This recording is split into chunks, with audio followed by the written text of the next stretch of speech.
Hey, good morning, guys. Today is Thursday, September 1st.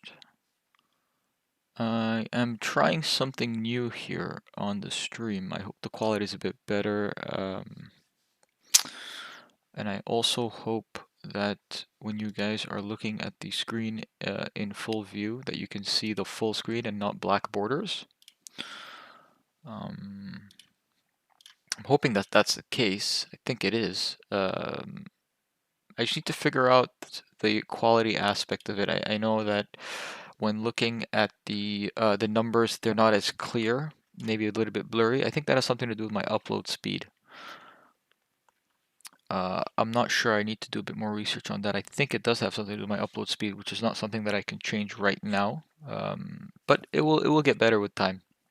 I'm looking to upgrade um, my internet upload speed. So for now, just please bear with me. But I do hope that at least you guys can see the screen in full view. And also the cool thing about this right now is you can also see all my settings. So I am capturing the full display and not just the application, right? Because before, when I was opening my settings, you guys wouldn't be able to see any of these settings. So now we can go through the settings together, and you can pretty much see when I'm changing settings on a chart, or doing some tweaks or updates to my Sarah chart. So there's that. Hopefully that kind of improves things a little bit for you guys. In terms of markets and what's been going on, let's kind of take a look at what happened overnight. Um, I like to I come online at 9:30, 9:40 because I don't take any trades in the first 15, 20 minutes anyway. So it doesn't really make much of a difference for me. But let's take a quick look at what happened overnight. Sold off significantly overnight, actually. I mean, this is crazy that the markets are coming down this hard, especially right before payroll. Doesn't make much sense to me at the very least because um, like it doesn't make much sense because like especially ahead of payrolls, because if we get a strong payrolls, Powell was already hawkish, so like that's kind of old news, and it also means that the economy can absorb the rate hikes, which is good for stocks. And if we get a weak payrolls, then Powell may need to pivot sooner than we think, which is pretty okay for stocks as well. Um, so we'll kind of have to wait and see what happens here today.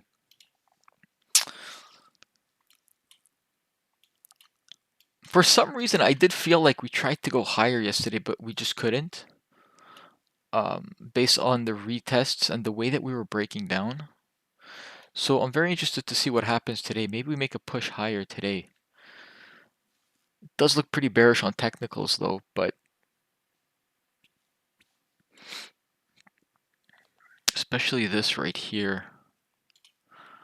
Overnight, create a little bit of a consolidation box and then wait for the retest of that box. You see this?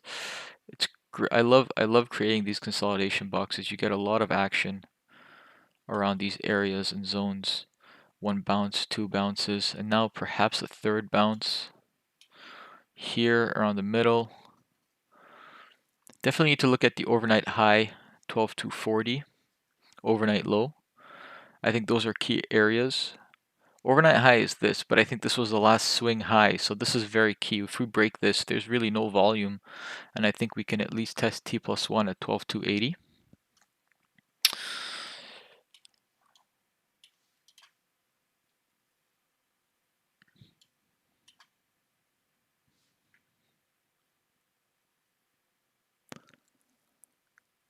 It's like we had this big rally at the close and then a sell-off right away. That was the sell-off happened at T plus 1 yesterday, so now that became T plus 2. This is just settlement price. If you guys don't know about settlement prices, I urge you to read up a little bit about it. They're very, very important.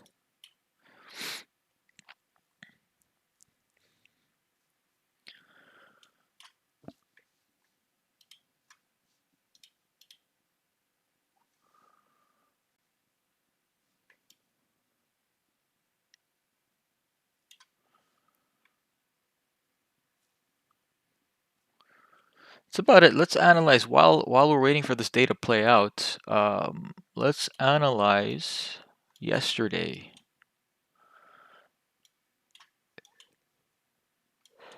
So we had this semi-wide initial balance, I would say. Maybe not the widest of initial balances, but it was a semi-wide initial balance, 86. A really wide initial balance would be above over 100 points. Tight initial balance would be anywhere from 40 to 60, right? So 86 is somewhere in the middle of that range, you know, in today's market. Sold off right away, you know. We tried to cross the open. We did cross the open. Attempted new highs, actually. We broke the overnight high, and then we got rejected and reversed straight away. Let's take a quick look at what happened here on the footprint when we did that. At 9:30.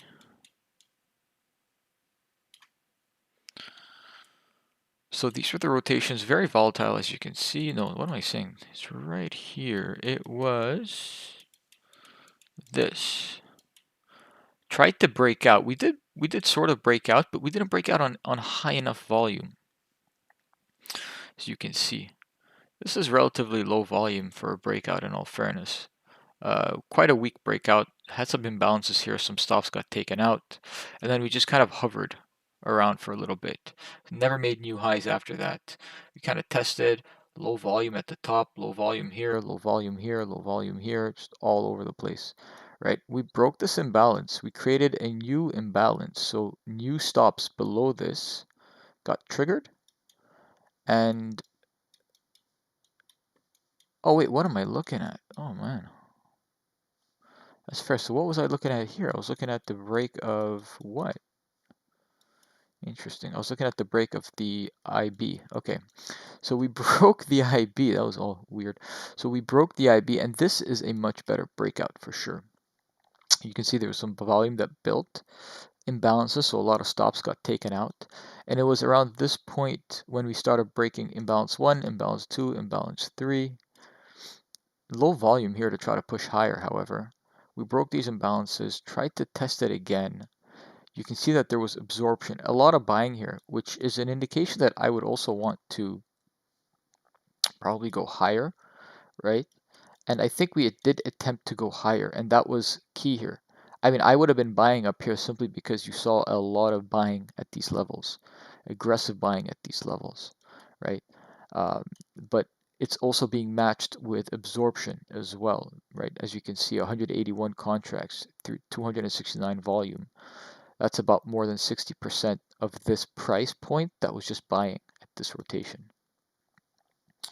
Came off, attempted, made a few attempts. It was very ugly, made a few attempts. I was buying here for the breakout, made a few attempts, broke the midpoint, sold off, came back up, midpoint acted as a resistance, came back off, and then pretty much we created this big imbalance here, right? And this is where I should have pretty much confirmed the short. Around here would have been a great entry because you know above here you're wrong. It was very tight risk, 10-point risk for an incredible reward.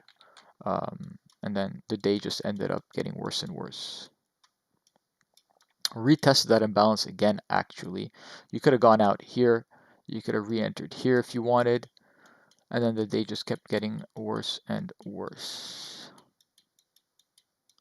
Very rough. Just by how the market tried to go higher. It wasn't a straight sell-off. Look at this. Like it just kept wicking up, up, but it kept slowly going down and down and down. So I do think there was an attempt to go higher yesterday, but for whatever reason, somebody was just sitting there absorbing all of these orders. So sometimes these things happen. But from a wider perspective, so what happened here real quick? Did we break overnight? Swing high? No, we're attempting to. There's some resistance here. You see this little pocket of consolidation, expected resistance here. I think we come down. Interesting. Maybe I want to take a bid here at 195.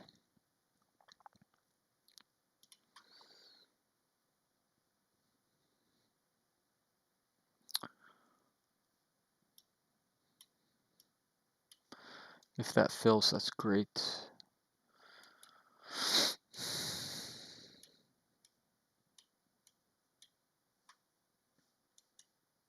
May have missed it though. That's okay. Happens. So from a wider market structure perspective,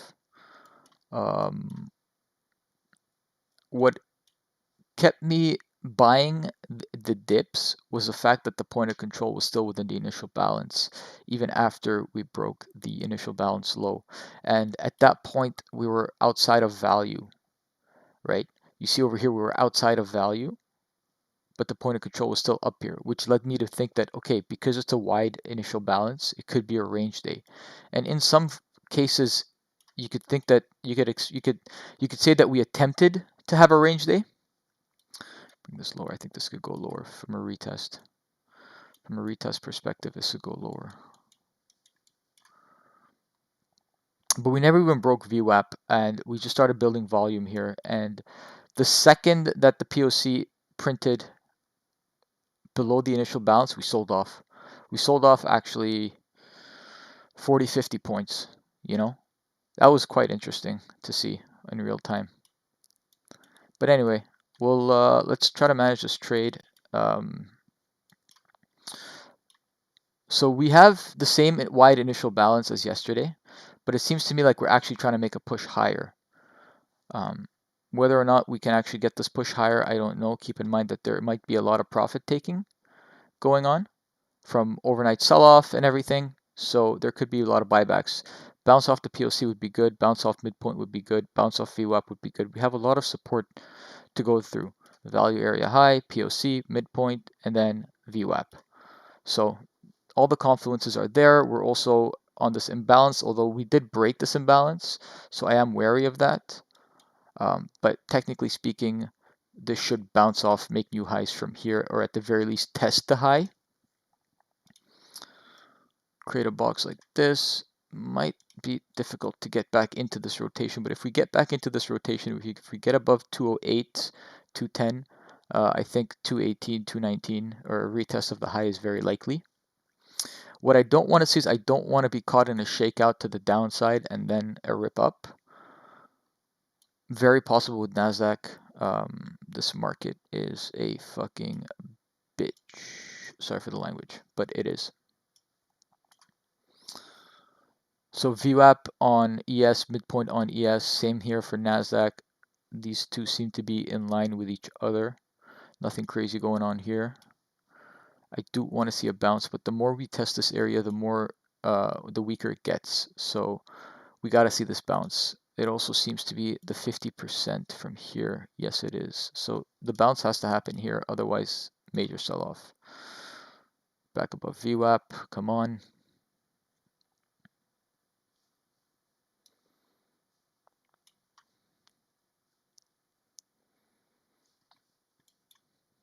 A lot of selling here, all selling from here. A lot of selling. But at some point, you're going to have buying.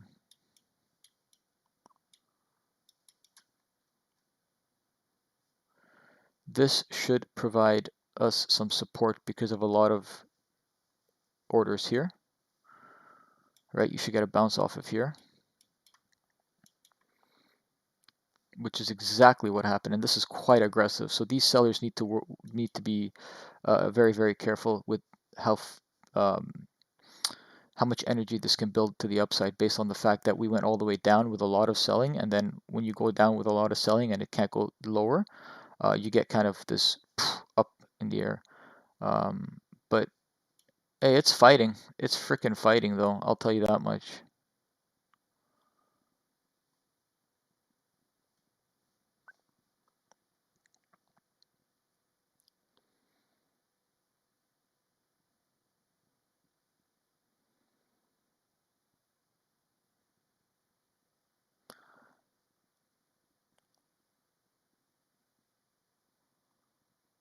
I don't think we get the same bounces here. I really don't think so. I think if we come back down to 173, I gotta tap out because I don't think we get that same type of support. I think if we come down here, it's gonna break. So it has to come up. It has to get out. It has to bounce from here, from this level. It's attempting though. I do like the fact that it's attempting, but this seems to be like quite the resistance area.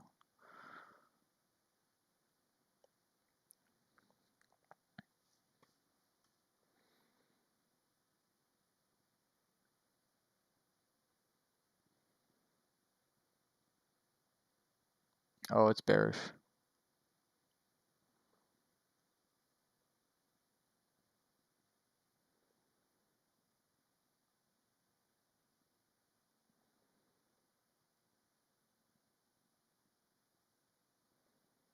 You won't get that same bounce. You just won't get that same bounce. That's a bitch. Frustrating. I just don't expect to get the same bounce in all fairness. I could be wrong.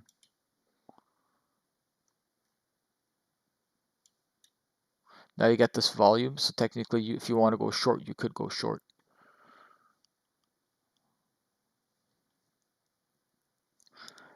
Volume, go short, you put your stop like 5-10 points above, very tight, and then for continuation down.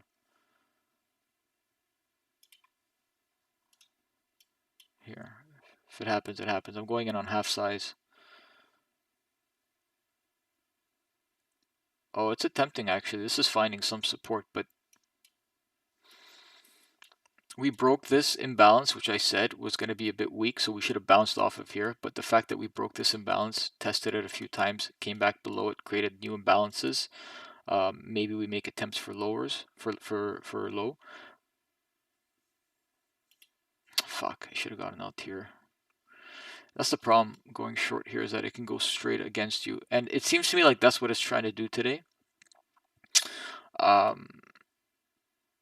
For now, at the very least, right? So you're gonna get a lot of these movements where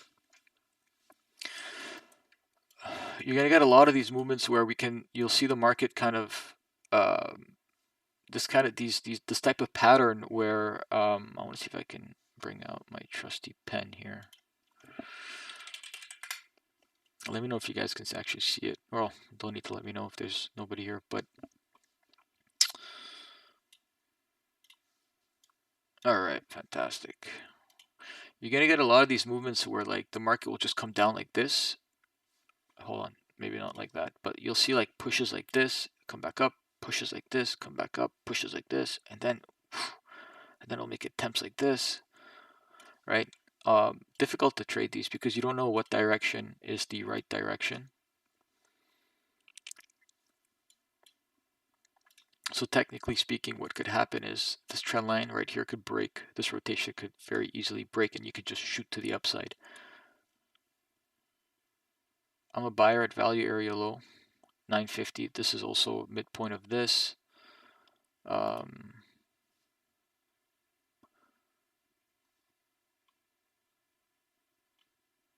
There seems to be an attempt to go higher. I really do think you can. I think you can catch a lot of people off guard here, based on a few of the attempts that we've done before.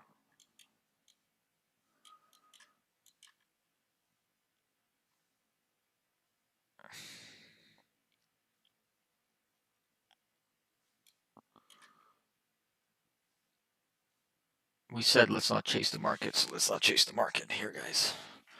Finding some support here at 58, 57, 58.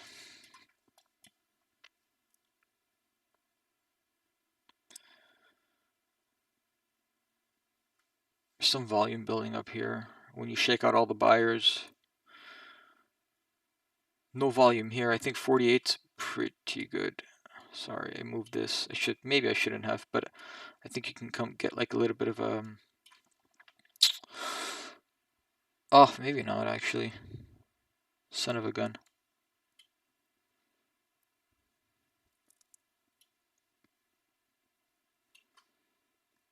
I thought maybe 48 would be the better pick over here, down here, because of less volume.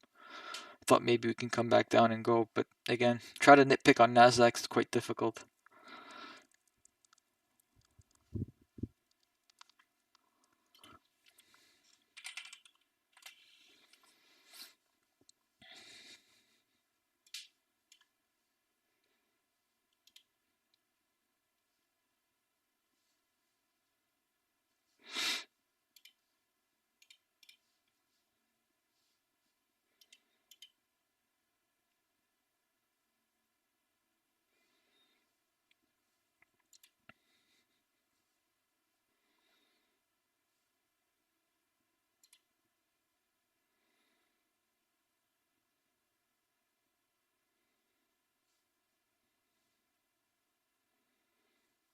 think pick me up and go. There you go. Got to keep tight with my stops here because technically speaking, this is still bearish, but I'm expecting a pop to the upside. I think you catch a lot of people off guard here. If you, the higher you curl up, you catch the more people you catch off guard.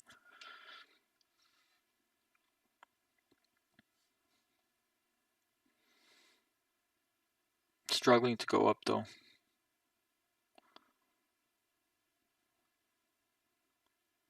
But there's buying here down here. There's a lot of buying here. Just to let you guys know. Coming off from a lot of these selling rotations, and now you get this, you know, the rotation kind of looks like it shoots down, gets picked up, shoots down, gets picked up, shoots down, gets picked up. And this is aggressive buying as well, right? So, you know, buyers can step on the gas over here, and then sellers will feel that even more because as they get stopped out, market goes higher. There's a lot of volume on this. We just want to see it pop to the upside, catch people off guard. Then we know that the right side is up. If we don't get this pop, it's quite difficult. Because now buyers are in trouble here, right? Below 65, buyers are in trouble. See, they're trying to push it higher from 65. A tight stop here. I don't want this to go low.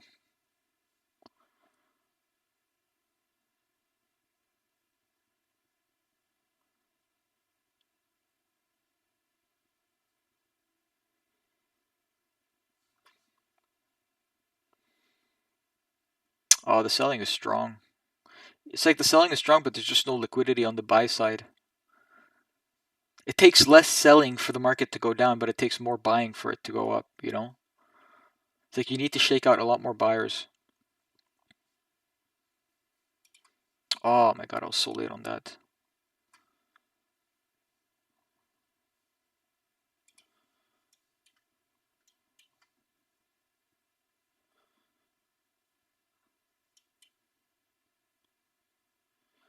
It's like the market wants to go higher. It just needs to trap more traders in. Like it just needs to sucker more people in, shake out buyers, and then go up.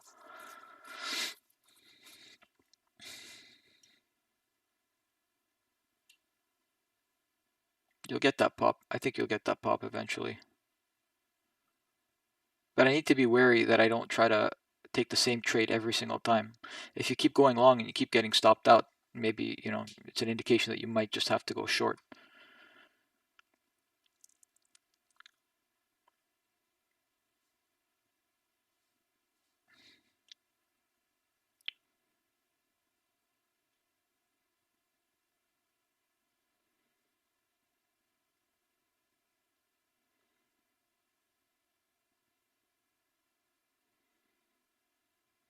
Push higher. There you go. POC above POC now.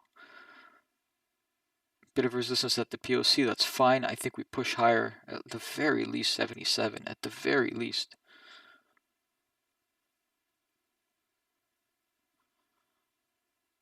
There you go. That stops right there. That's good. I don't want to take it. I don't want to take a risk here.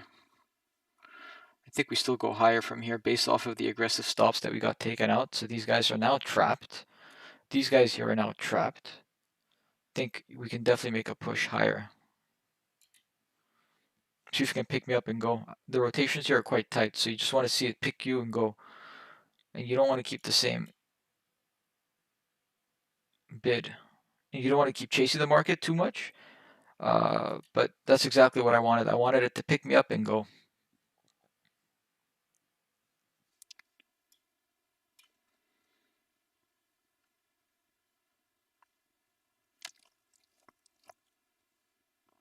Yeah, I knew this pop was going to happen. The timing was just a bit off.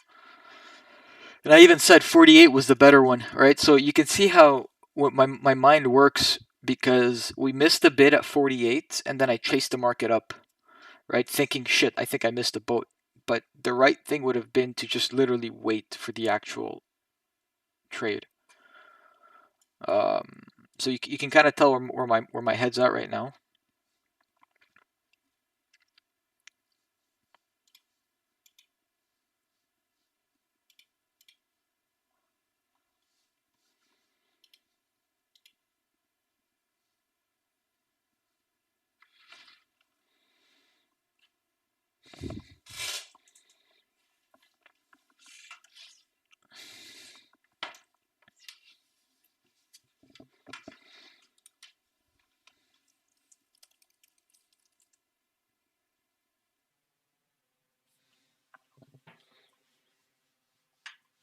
So 90's value area high. I don't see many, I don't see too many rejections off these value area highs and lows that much. Sometimes I do, but not that significant. I think we come back down and I think we pick back up from here.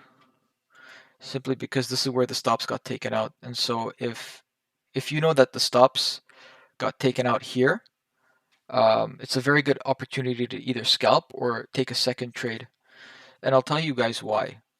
Now I could have, you see, I could have held this on for longer. If I got in with more size, I think an argument could be made. No, okay, see, seems to me that, am I missing some news that just came out? What am I doing here?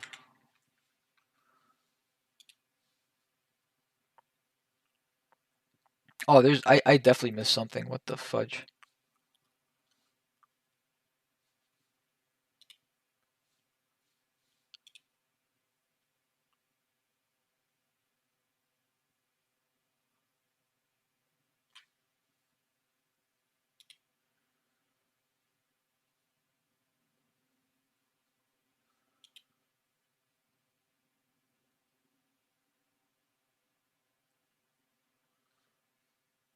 Oh, CPI came out. Okay. Well, no, CPI came out. Oh, ISM.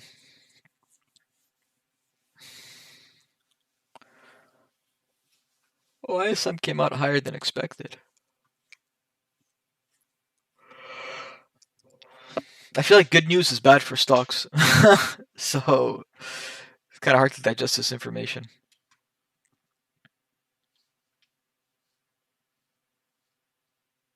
It's like any good news bad for stocks, but the fact is that everything's already been bad for stocks. So I think at this point in time, good news equals good for stocks, because we've already priced in so much hawkishness anyway.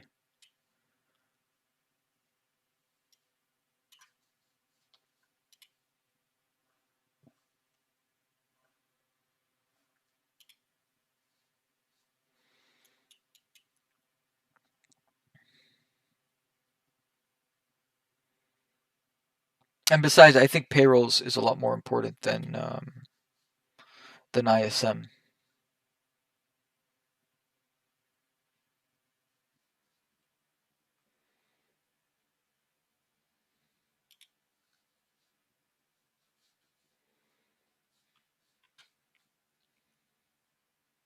Yeah, let's wait until the market establishes what it wants to do. Right now, what's going on is we're creating the selling tail.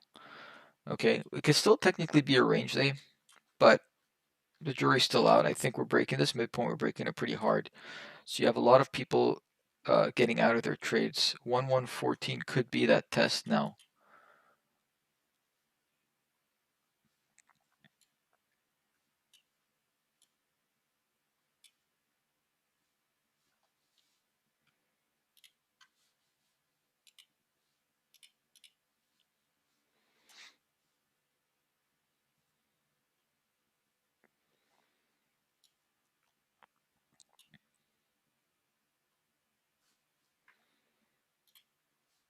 This is a selling tail. This is a buying tail, right? You want to see the selling tail over here be about 1.5 to 2 times larger than the buying tail. Because the logic behind it is as markets go up here, right, and comes back down, what happens is you leave behind it a large number of sellers. So you know that the big players are pushing the market down. And then as value starts to become lower and lower, so this is developing value, right? So you can see that the value area low was here, the value area high was here. It got wider, or maybe not wider. Yeah, it got wider, as volume was building, right? And now what you want to see is technically this is not really much of an indication, but what you want to see is you want to see value area go lower, lower, lower, and the yellow to kind of encapsulate more and more of the volume down here. So that way you leave behind a bigger selling tail. And so you want to go short any rally. Any pullback, you'll go short because you know that you have big players on your side shorting the market. And then the opposite is also true. This could be a good short here at 140 simply because you left behind this stop zone, right? I want to see this rally a little bit more though. Fuck, I don't want to chase the market down here because then I could be offside by 40 points, by 10 points. So I don't like to see that. Let's see if we can't get a short going.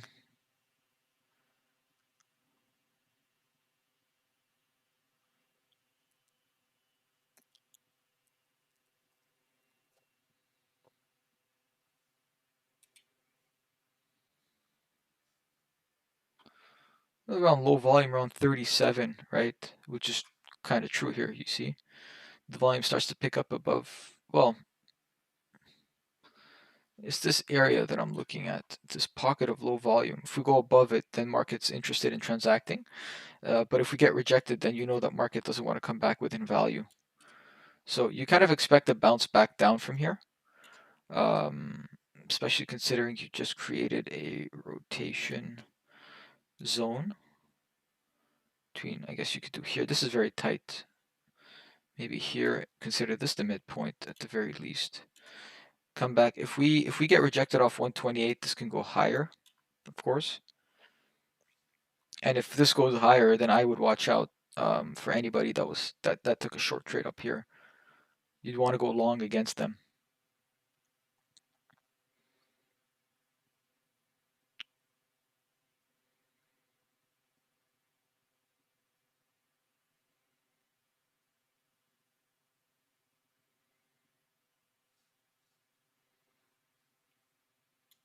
Still trying to figure out whether I should keep holding these trades for bigger moves or if I should just be taking my scalps and get out. Like that's the inconsistent with my trading right now, is that I hold my losers too long because then I think, well, it's going to be a bigger move later.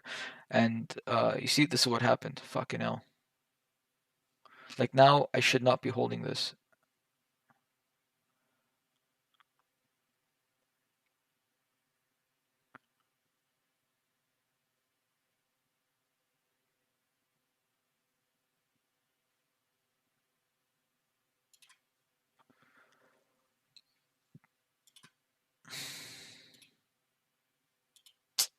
Should probably have gone long here. Take out the stops. These guys. So it's funny what happens. I took a small loss on that. That's fine. Um,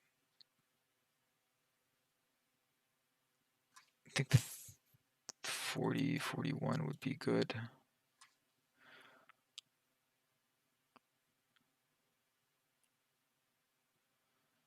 Oh, this could reverse literally the full candle. Just got to watch out for that, actually. We've already reversed more than 50% of that rotation. We've already reversed, yeah. Maybe not here, though.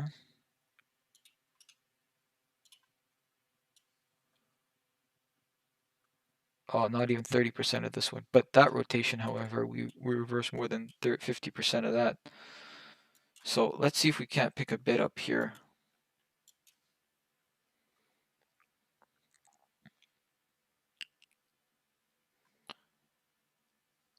This should have held, really.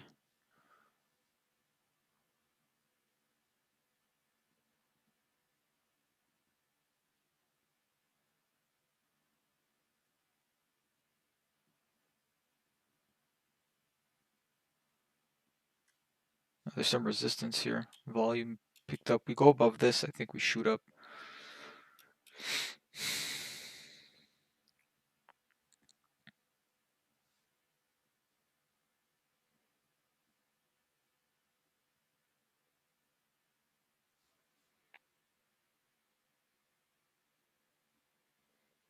So we picked up a bid at the low of yesterday, at the low of the overnight. That's normal. I want to see if we maybe retest that. I got to be wary of that. But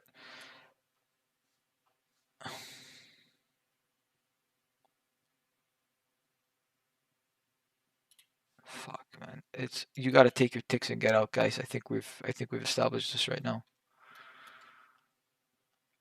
Got to take your ticks and get out. That was about a 20-point move that I just gave away. And it sucks because you don't want to see it come right back down to your entry, especially not in Nasdaq, especially not on the morning. You don't mind in the afternoon because you understand that it's a slower day it's a slower time of the day. But in the mornings, like you can get moves like so freaking like violent that you just don't want to be like when you see the move go your way, you want to take your ticks right away.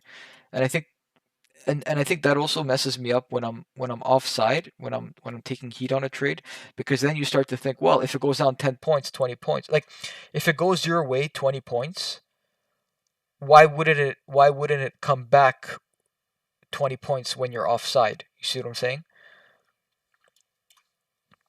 Like if I went short at 40 and I see it go to 60 and I still haven't gotten out, I'm thinking maybe it can come back down to 40 so I can get a chance to get out. And I think this is what messes me up like mentally, because sometimes it doesn't come back 40 and then it goes up to 70, 80, and then you're stuck looking like an idiot. Nasdaq's very tricky this way. Very, very, very tricky this way. And I think I found the best success in Nasdaq by putting my bids like down here, because it can come pick you up, go up, and then come back down. But you want to get picked up and you want to go.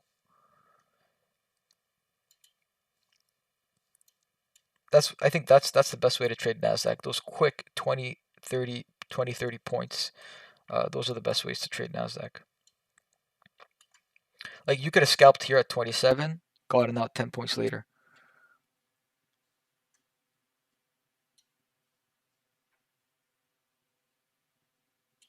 Now this might prove to be resistance, 38s, kind of like it did now, and we could bounce right down here to 17, to 117.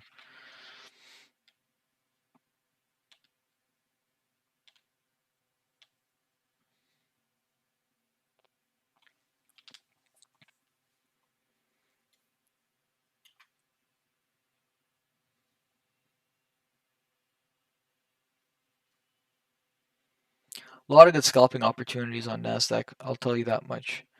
Like you could have gone short here. Like this was support that turned into resistance, And the reason why these support that turning into resistance works is because around here, because of you get a lot of people that get stopped out around this area. Hold on one second, guys.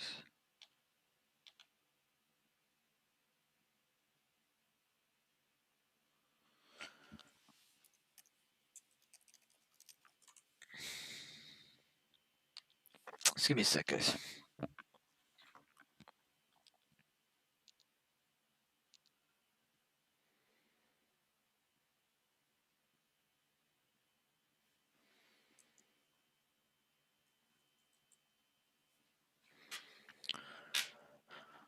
So when let's say this is that line in the sand for most people, which is kind of what happened, right? You see these imbalances around here. But this is that line in the sand for most people, and you also see it with the minus 105 over here, where a lot of the stops were here, and then it just shot down. When you get a move like this, where everybody put their stops here, you also have people that put mental stops, okay? And you know that a lot of people use mental stops. I use mental stops. I'm pretty sure you use mental stops. When you first started, you use mental stops. Even pro traders use mental stops as well sometimes, right? Depending on the trader. So a lot of people use mental stops. So when you have the market that shoots down like this, really, really fast, really, really aggressively, yes, some people did get out here. But what do you think the people who didn't get out here are doing? They're still holding their trade.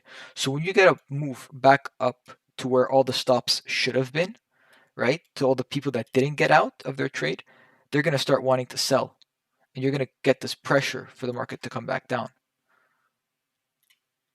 This happens quite a lot. And this is why support turns into resistance, resistance turns into support. It's not like some fucking technical, like self-fulfilling prophecy type shit. Like, no, there's an actual reason why this happens.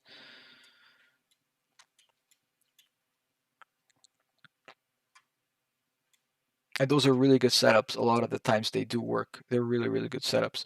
But you need price to really stop people out.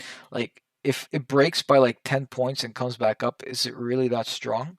Because think about it. If it breaks by 10 points, if you have your stop here and you see the market come down, yeah, it stopped a lot of people who didn't have mental stops, sure. But then it comes right back up. What are you doing as a trader? Are you Like, you're not worried when it goes against you 10 points. You're worried when it goes against you like 30, 40 points, and then it comes back up. Yeah, you want to sell, right? Because you've felt all this pain. But it comes down 10 points and it comes right back up. The people who are more trapped are the late sellers who need to buy, right? And so you get this kind of, you know, down and up, and that happens quite often as well.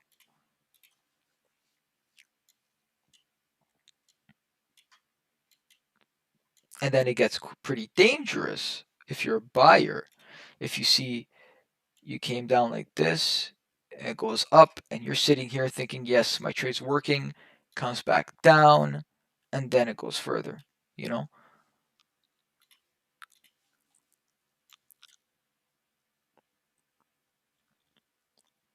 So, do I want to buy this market? F no. I don't want to make the same mistake I've been making these past couple of days, where I just kept fading this freaking market.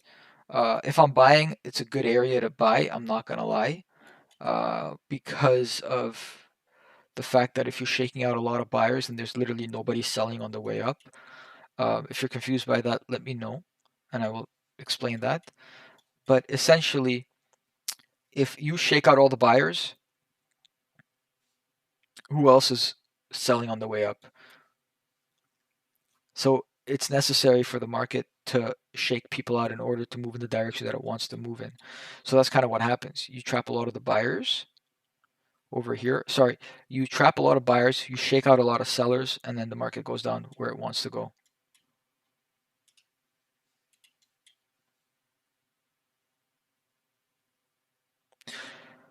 It's clear to me that if I'm going to be buying, I need to take my profits quick. If I'm going to be selling, I can actually hold my trades a bit longer. And I think that's the dynamic, and that's the type of trading that I need to think. Now, there's also liquidity down here. Could this be a type of liquidity grab and go in the sense where you take everything you need to and then you go?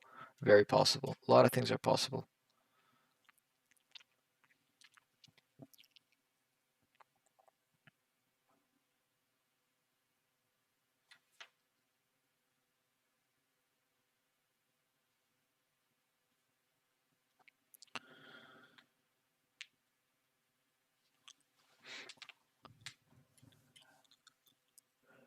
So I don't think this could be a strong resistance now because we didn't go down that much.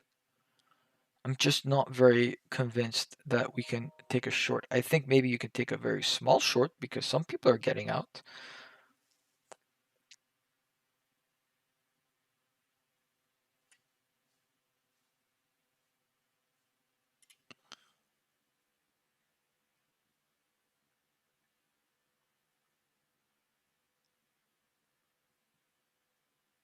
It's got to be tight, guys. This has to be tight. It can't drop like 10 more points. Put it above this liquidity. It might take the liquidity.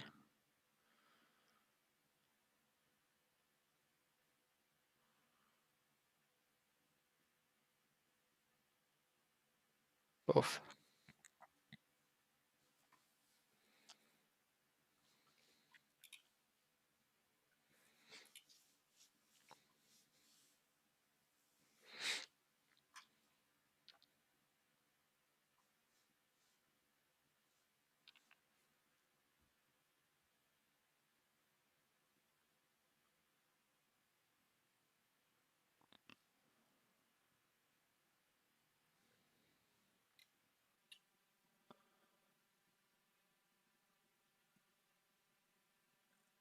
Seems like it's just grabbing liquidity before it shoots up. Fuck.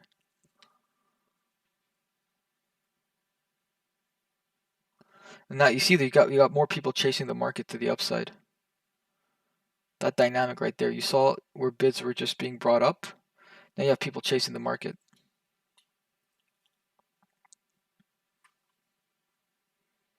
1,300 on the bid, 970 on the offer.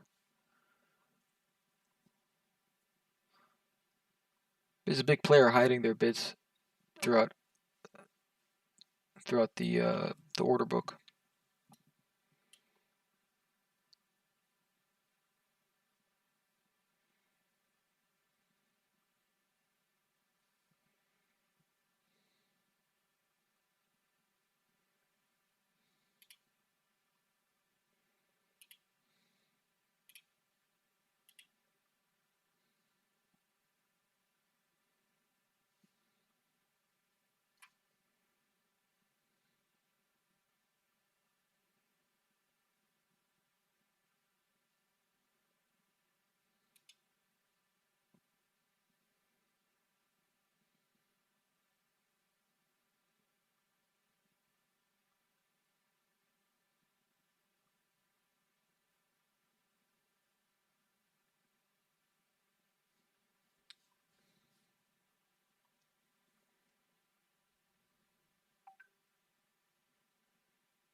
It's too tight.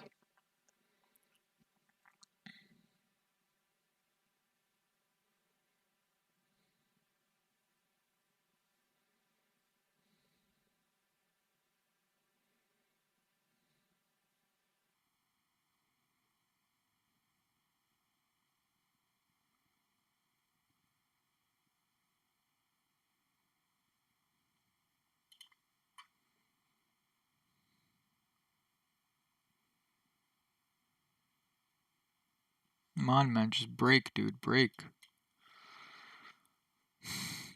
I gotta keep my stops tight though. But I think it's too tight for an ATR of 35, but it is what it is. You're timing the market to try to get a pop-up, get out.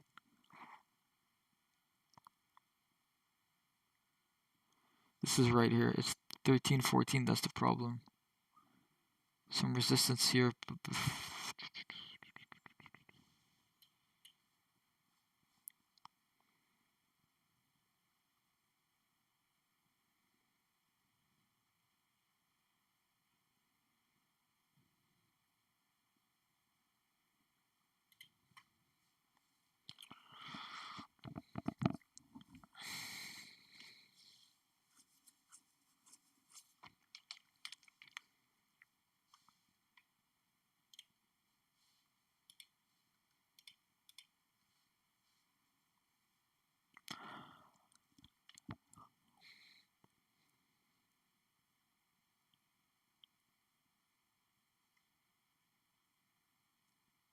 Oh, you don't understand how frustrating this is.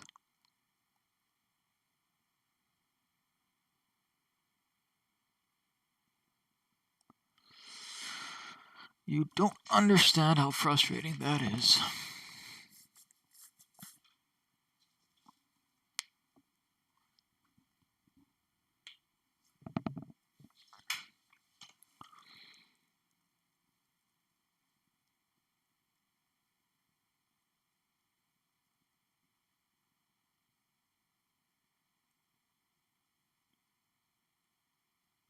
This is what a string of losses can do to you.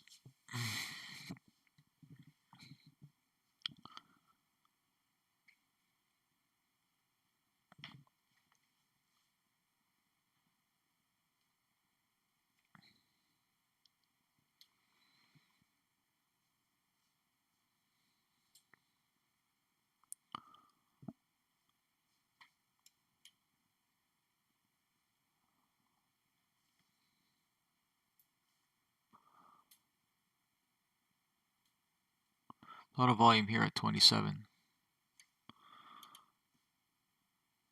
If this picks up and goes, that'll be good. Otherwise, you want to get out at around 23. Again, very tight.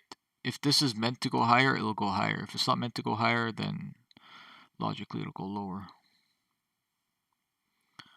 Higher than 35, 38. You have a lot of stops. There you go.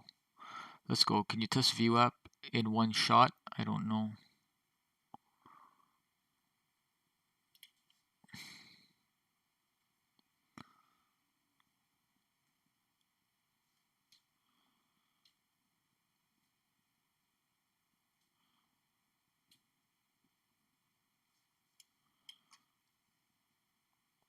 Create a lot of imbalance here. A lot of stops got taken out here. Could still be a pretty good area to buy, but I think I like this better at 120. I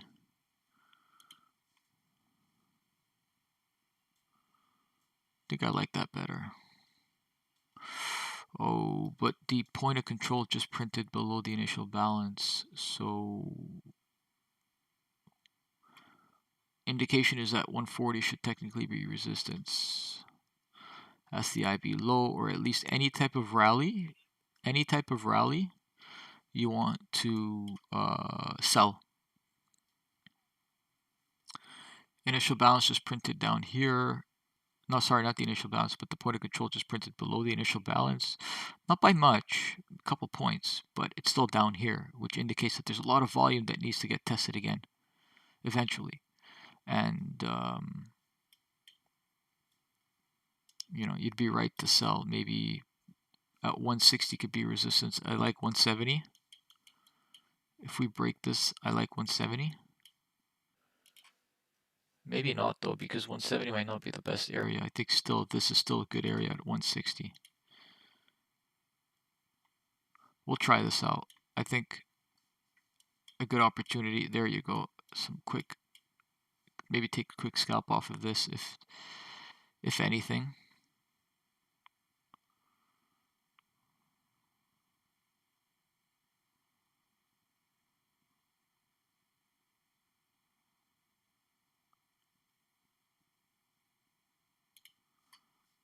It'll take time though for this to actually, I think you get a few tests. So I want to see if I can scalp once or twice, at the very least once, and then I think we can get another test higher, and then you can go for that second short.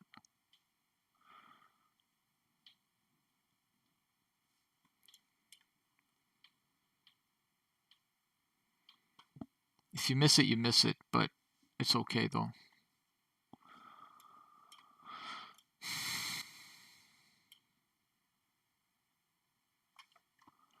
Again, the point of control was last here. New point of control is here, but there's not that much more significant volume, you know what I'm saying? A midpoint would be a fantastic short at 180, because you have a few things that can bring this down. The point of control, the old point of control, the value area high can also bring it down. But one thing I'm weary about midpoint right now is from the high to low, midpoint would be around more than 61% of the move. When a market retraces more than 61% of the move, how strong is that initial move to begin with, right? You got to ask yourself that question. But if you keep a tight stop, then I think you'll be fine. But the higher you retrace, like the bigger the retracement, the higher the probability that you reach the full 100%. I mean, it's only logical, right? Because if somebody's selling this, why would they let price go back to their initial entry? Like, why? Although you can argue that this is a small move out of a bigger move. Very, very, very, very, very true, very possible. But even at that point, we're still way below the 38%. So it could retrace. Let's just say this is the move. The 38% is here. So technically speaking, like, you can't hold this until here, right? So you're only trading it on a very smaller time frame. Midpoint is 154 of overnight. You had a couple of bounces, so technically this should be that resistance. So technically I should have resold at this point. Maybe you might get a couple of tests, right? You might get a couple of tests to break out and then a full sell-off. But POC is still below the initial balance. Take a look at ES though. ES is not. So that's very interesting, is that ES, and not only that, but ES made its full one-to-one retracement. Guys, we've spoken about this, a full one-to-one retracement. Sorry, not a full one-to-one extension of the initial balance. You test it, you break the low. The probability of it testing the high is very, very high. That being said, that changes the game dramatically. That changes the game dramatically. I'm not looking to sell, I'm looking to buy. I'm looking to buy at least to test the high, or at least when ES is satisfied and tests its high.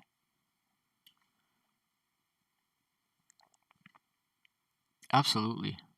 Because now what's happening is you get this buying tail as well as a selling tail. So when you're back in value, you want to test the value area high, right? Like that's the trade that you can take.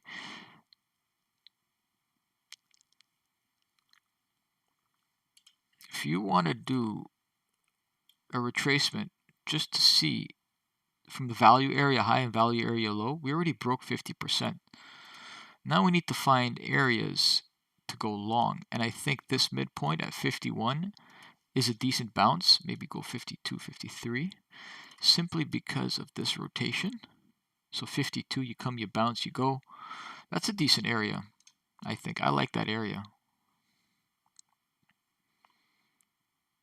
If I get filled on that area, I don't think I will. But let's not chase this, guys. Let's literally not chase this. I don't want to create bad habits. If I get filled, I get filled. If I don't get filled, then, you know.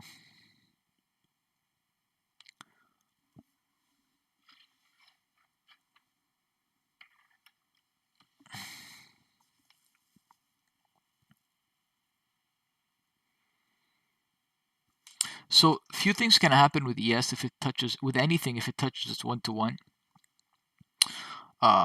Is that you get rejected off the IB low or you get rejected off the midpoint. But because you broke the initial balance and you broke it quite, because you see, this is I like this. I like the break, the retest, and then the move higher. It's not like you stayed like this, you know? Like, this is just no nonsense type of move. It's a no nonsense type of move. Please fill me. Please fill me. Please fill me. Yeah. All right. Test, go higher, and then test this. Midpoint 52. The bounces off these midpoints are so good. That doesn't mean you're going to get the bounce and go, but you get a reaction, and it's something to note of, guys. That reaction is quite telling, right? Like when you to the tick, look at that 5 con. I was probably one of those fuckers right here. Right here. I was one of them. All right, this goes higher. This goes higher now. Like, I hope. I think 60, some volume here. Maybe come touch this volume and go. Yeah, look at that. 110 bid just got raised. So there's buying at higher prices now. You're putting limit orders, passive buying at higher prices. Let's move the stop, remove it. I like what I have here. I don't want to get stopped and see the market go. I think 43 could be the final line in the sand, perhaps. Perhaps, I don't know. I don't want to trade scared here, but I don't want to trade stupid as well.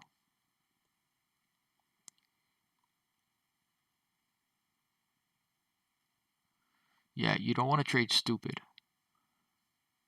But you can get a couple of bounces off midpoint. So now there's more contracts being traded, whereas before there was only 10 and 5.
Picked up at value area low. I think we can maybe make highs off of here. Maybe my entry was a bit premature, thinking that...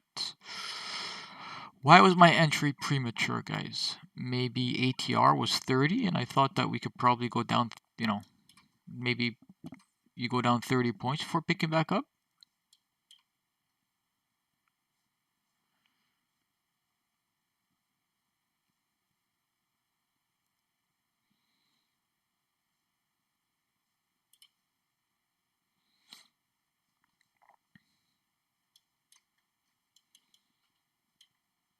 Midpoint of this is pretty good.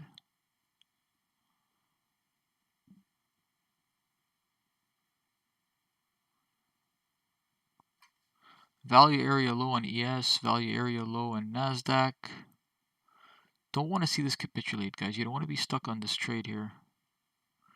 The wrong side of the trade. You want to see this.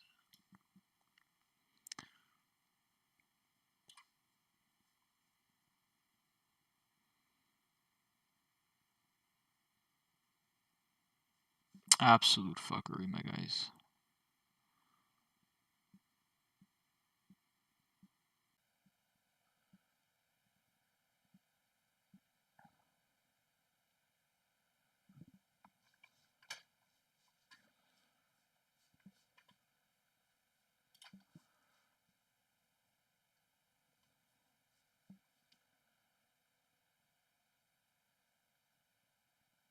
That is rough, guys. That is absolutely rough.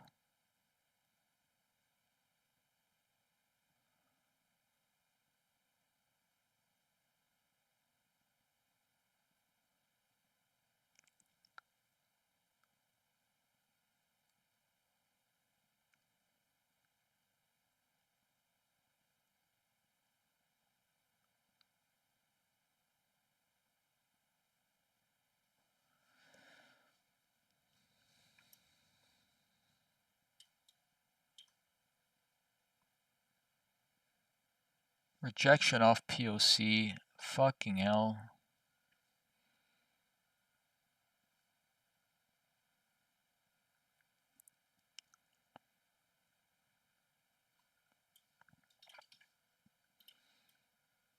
Nasdaq making lows. ES nowhere near the lows.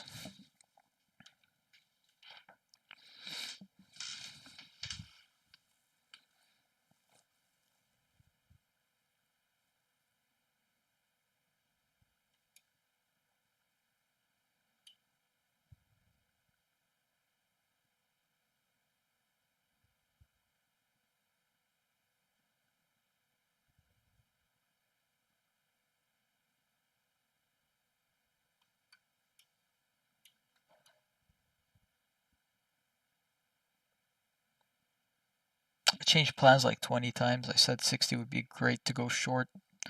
The dynamic kind of shifted. POC was still down up here on Nasdaq, on ES, but I shouldn't even have cared. I should have just looked at Nasdaq.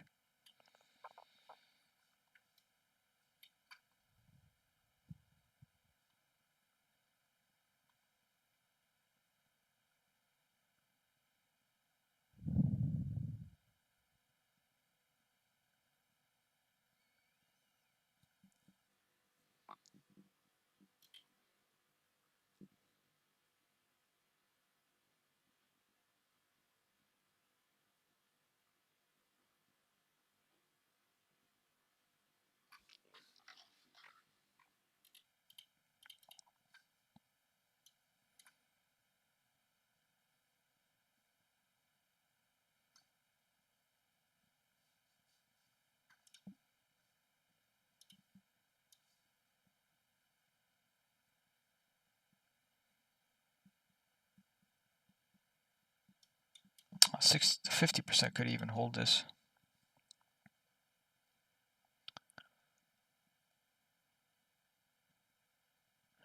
More room for ES to go to break its lows, which means there's more room for Nasdaq to go. Just need to find the right entry.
Should at least get a second sell-off at this point.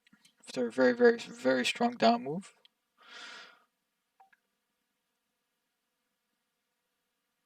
Otherwise, I'm just the biggest sucker. Just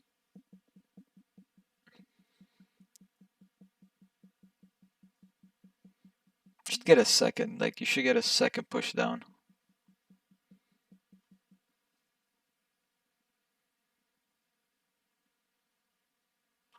This looks strong though.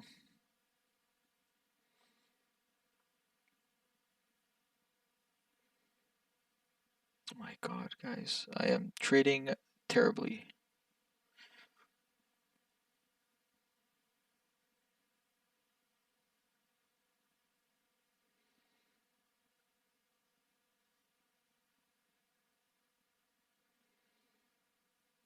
Kept seeing me buy all the way down, getting stopped out by 3-4 points, and then a couple points lower, it gets picked up and it rallies like 30 points. Like what could I do?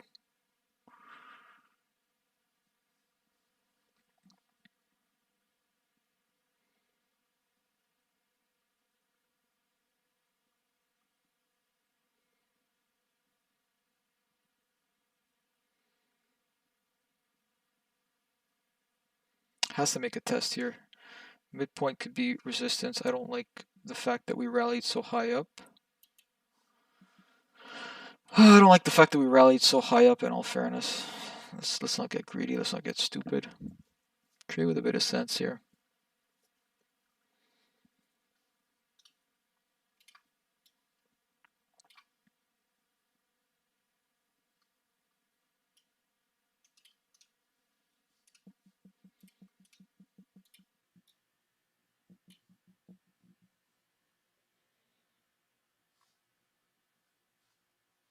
I'm not necessarily calling this the low of the day, but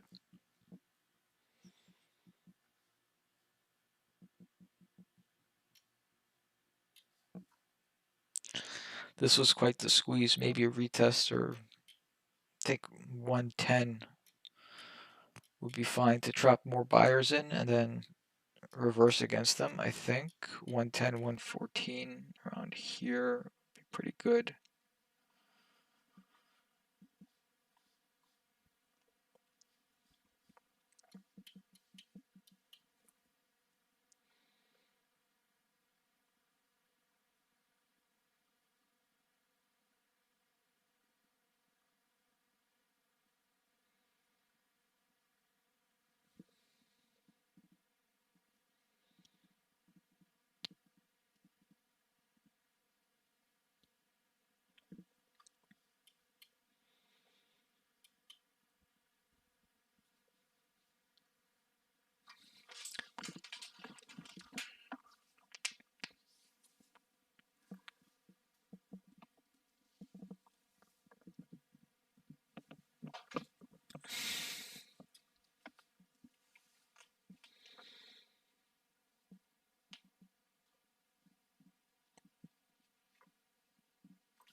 VWAP coming down below IB. VWAP's already below IB here. Might make sense to look at VWAP.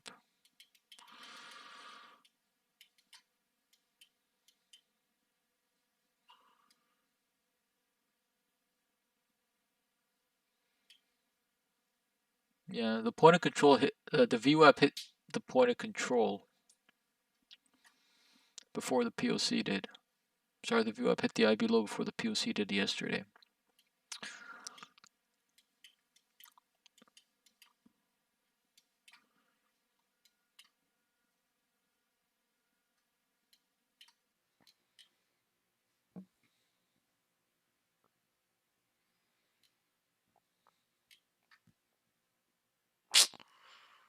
Trading scared, guys. I didn't want this to reverse against me on that short that I had there.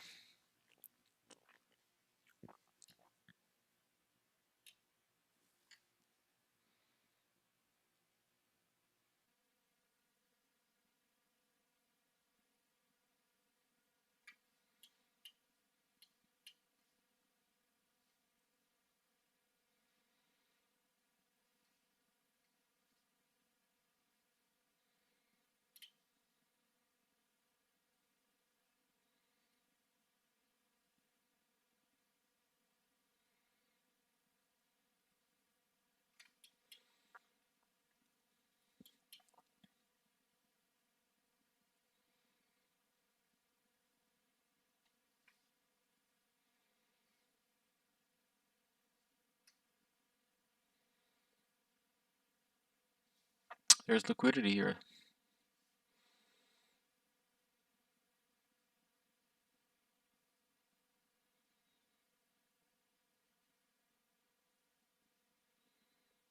Hopefully it's not a grab and go type liquidity, but let's not risk it.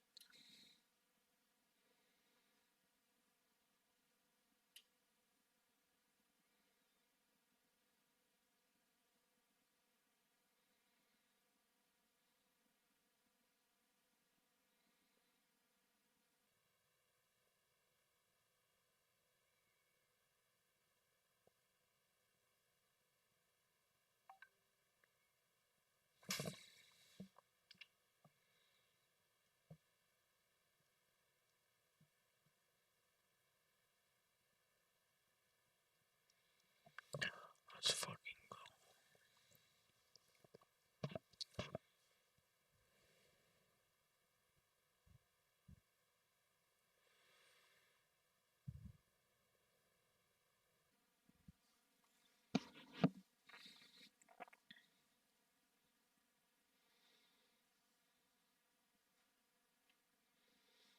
notice how there used to be 1,300 to about 900.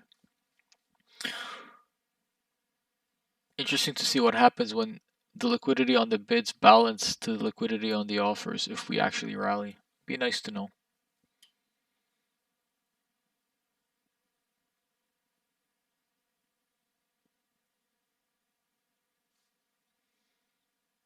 Well, liquidity's still there. If we grab it, what happens to this number? It should probably go down by 100. Yeah, it did. It went down by 100. Are they adding more? Not really.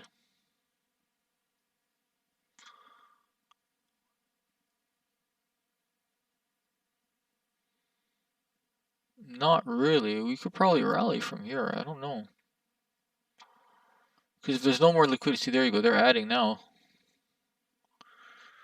The higher we go, the more they add, so.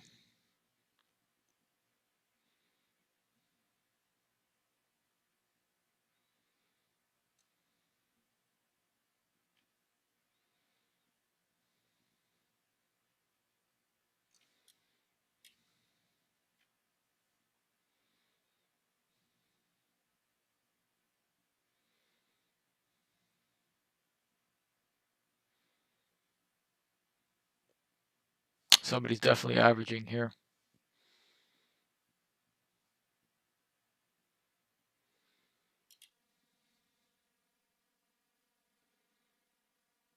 Try to see if we can get on the back of a big buyer.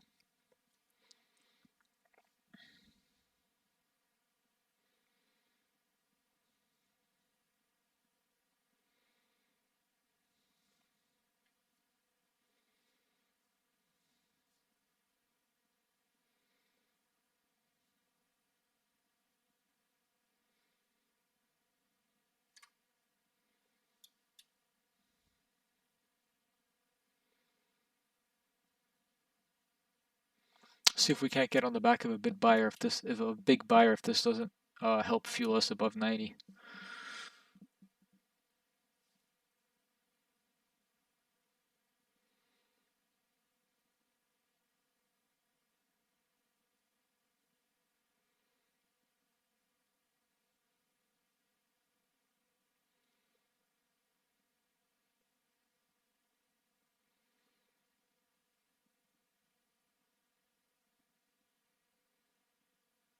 I'll be right back. I'm just gonna go get some water.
Alright, if this buyer is serious, he doesn't let the market go down past this point, really.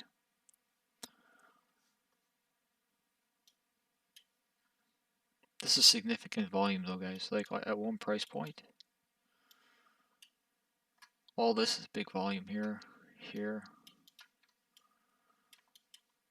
Who knows though, maybe he lets it go down to 12k and he starts accumulating at 12k. Fuck if I know. But I like the wick here that's being created. I wonder if it will cause a rally simply because of late shorts. Very possible. A retest of 95 would be fantastic here, guys. We got to touch VWAP at some point today.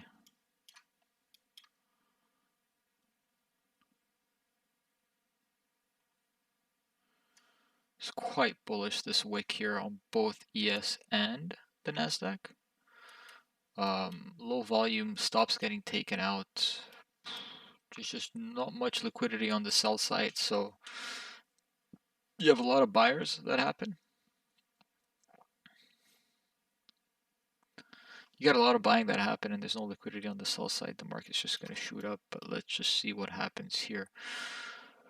4K negative delta for the session has to unwind at some point. I'm not saying this is the point, but keep in mind that it has to unwind eventually.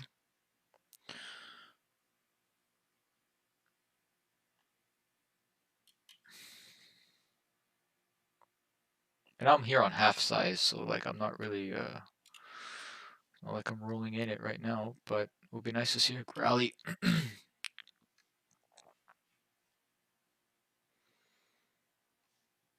Potentially want to add it 63, 62.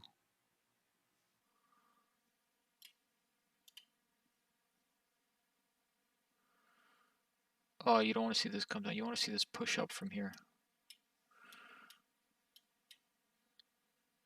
Ah, suck a dick. Come on. Push up though, push up. Make higher highs from here. That would be huge. Yep, yep. Add to your winning trade. Come on. Quite aggressive selling here. I don't think we push high from here, but I do think that has potential to really pop. There you go. There you go. How much further? This can pop higher now. There you go. At least 95 now.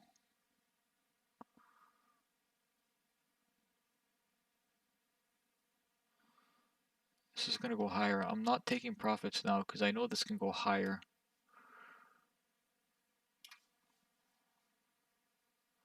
Let's wait it out. Don't want to see this come down too quickly. Don't want to see this come down too quickly. Fuck. Alright, at least mitigate some of the damage done to the account. That was great. Get back in on 73 on half size. Let's see if that works. The fact is, we discussed this whole stops earlier. Come on, take me, go, take me, go, take me, go. Fantastic. We discussed the whole stop thing earlier, is that if a lot of the stops get taken out, you're going to get some buyback around these areas. At the very least, you'll get some buyback over here, or you'll get some sort of balance filling. But at the very least, you get a buyback. And you want to see this push higher from here. This is massive stacked imbalances. 1, 2, 3, 4, 5, 6, 7, 8, 9. $9 on Nasdaq of stops of stacked imbalances where price literally shot up like crazy. You come back down here, you're gonna have people who missed that stop and they're gonna want to either get out of their trade or maybe wait because we didn't really shoot that far up. So that's also one thing to notice, that we didn't fly from this price point, right? So coming back down here might not create the buyback that we want typically. But it is midpoint and it is technically significant. But the longer we stay around here, the less likely we get a push higher. But that was a fantastic trade regardless.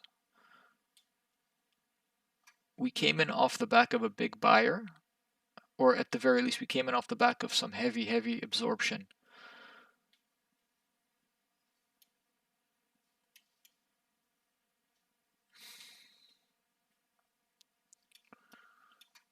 Could this potentially fuel higher? Yes, it can. Testing VWAP on ES though. VWAP on Nasdaq is up here. Let's see which one hits. You saw what happened when we followed ES and not Nasdaq. Following ES, Nasdaq was already making lows, whereas ES was kind of lagging behind the Nasdaq. So ES literally just blew past this VWAP. One thing I can monitor here is this trend line that I like.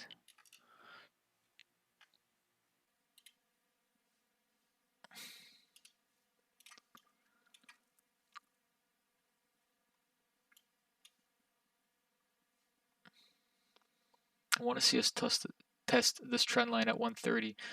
130 actually makes sense for some reason. Why do I think 130 makes sense? 130 makes sense because of this. How can I bring this here? On the hourly, if you look at the hourly, we create a rectangle from here to here. Let's just say you want to average out the wicks, right? Let's just say, right? You don't want to go down, but let's just say if you're averaging out the wicks somewhere around here, it's around that 130 point. So you can see price come back up, test, either break it, but at the very least test it, and then come back down or come off of it. But notice that the midpoint, essentially the midpoint here is the point of control of outside of value area, right? Interesting to note. This right here. Midpoint, point of control. Not really the point of control, but it's the point of control of the weekly outside value area, if you get what I'm saying. So you're gonna get some significant activity and bounce here for sure. If you break 130, this would be a fantastic scalping opportunity to go short, at very least 20 points. You go short at 150, 160, around that area, you definitely get a bounce down.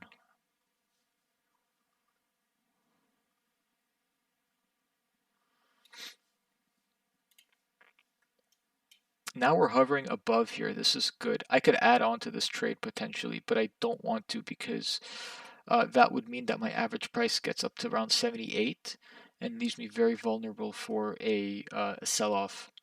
And I don't want to do that. I think here was great because that was right before the pop. We let it pick us up and then go. Um, there could be another pop coming, but again, I don't want to add on to this trade at the very least just yet. I don't want to screw up my average price. It's kind of funny how you start adding to your trade on a loser but never on a winner, you know?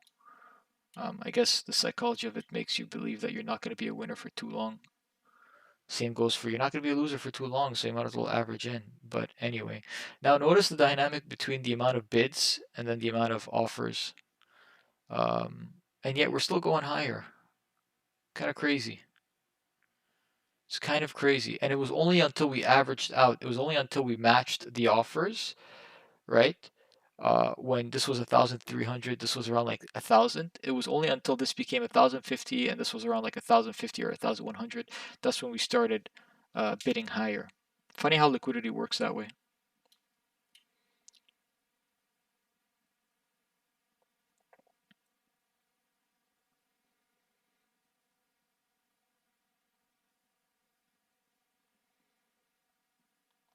It's like there's just no buyers down here, right? The buyers pulled out because they don't want to buy at these prices. They think for whatever reason there's just no more bids, and so if there's no more bids, then why are sellers going to keep pushing price down, right? Sellers would rather get their prices filled at a higher price.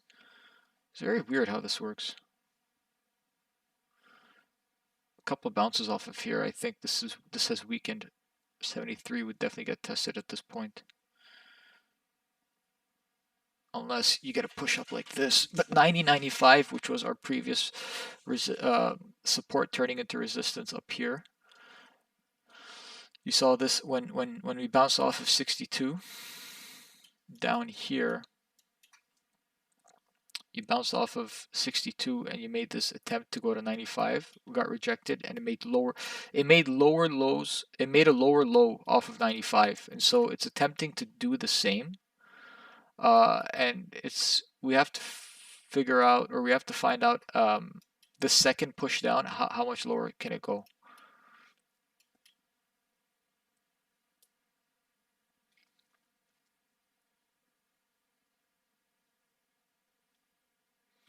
$73 should bounce technically. If it bounces off 73 and makes a new high, that's quite bullish, and I'll tell you guys why. Because think of it logically.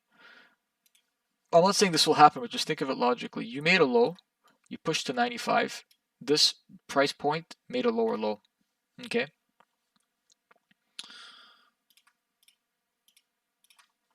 You could now from this low,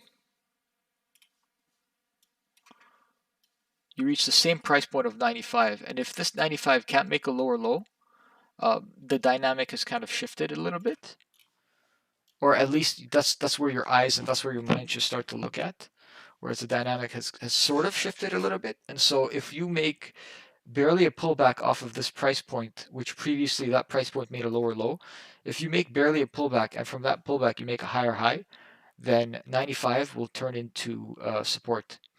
It will be resistance that turned into support. And then you have to monitor that 95 and that rotation. And then you touch 95, test 95 for a break higher. So point of control just printed outside the initial balance on Nasdaq. Quite worrisome if you're long.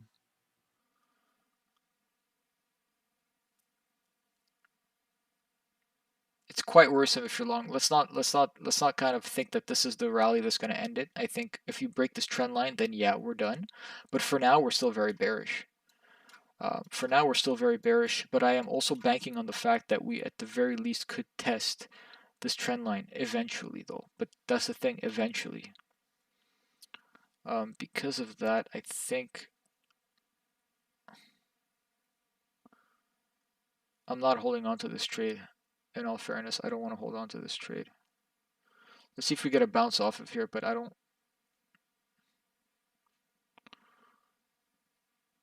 Don't think it could. We tested it a couple times. We made highs off. It's funny because we went from 71 to 90 and now we're really right back down in a matter of like seconds or like half a minute. Bearish. But look at ES though. ES is trying to make a push. ES is definitely trying to make a push. ES is trying to tell us something that Nasdaq is maybe not really watching ES at this moment. Nasdaq's definitely the weaker of the two. You could tell because when Nasdaq was making new lows, ES was up around here. So Nasdaq is definitely the weaker of the two.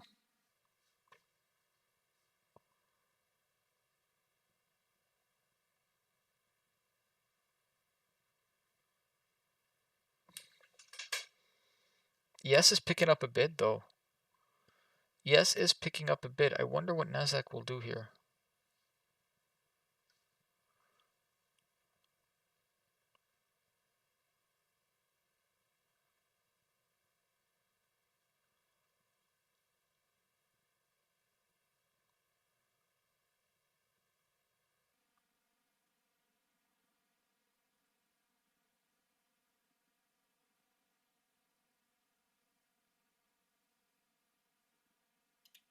No. If I don't know what's going to happen, I shouldn't be in this trade. Something doesn't sit right with me where ES is picking up a bit, but Nasdaq is just telling us it wants to go down.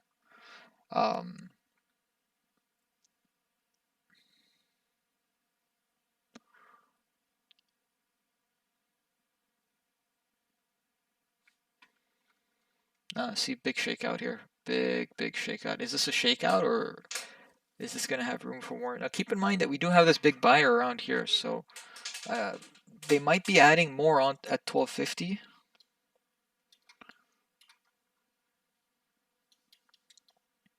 But this imbalance broke. This imbalance is breaking or broke. You see, stops got taken out here.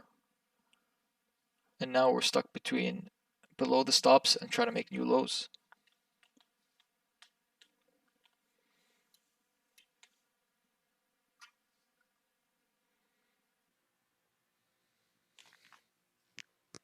Yes is definitely the stronger of the two guys. You want to be buying yes, selling Nasdaq. If you don't want to be doing it at the same time because you're hedged, but I think you're better off just going long on ES if that's what you're trying to do here. Or you can take the catch-up play on Nasdaq or the catch-up play on ES. Who is leading the market? In this bear market, you might say that Nasdaq is leading the bear market simply because we're in a fucking bear market.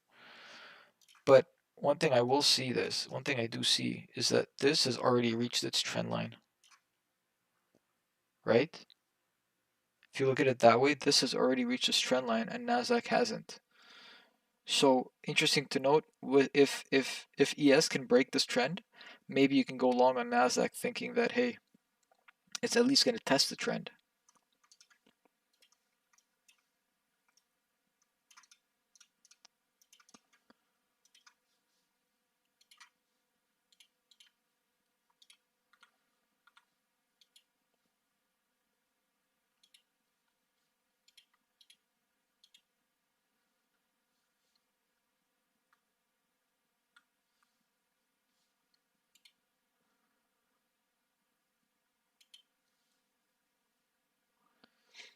Technically speaking, we should be buying from here. ES is still up here. Going on half size though. I think we can go in on half size because ES is still up here. And I don't know if ES can actually sell off that much. 10 points, I don't know if we start to see ES sell off, then yeah. But bearing in mind that there's a buyer here in Nasdaq and ES is up where it is. See, the buyer is still here. Look at that, 500 contracts over here, and it took him 500 contracts to absorb, which means he didn't have to absorb a lot more than he did earlier. You see, he had to absorb a lot more than he did now. Either there's no liquidity or we need to watch out for sellers, because if a lot of other buyers are here and they're getting stopped out, how much of these stop outs could this person absorb? Now you see ES selling off. Nasdaq's attempting to make new lows. Could get dangerous here. It could get dangerous. Yeah.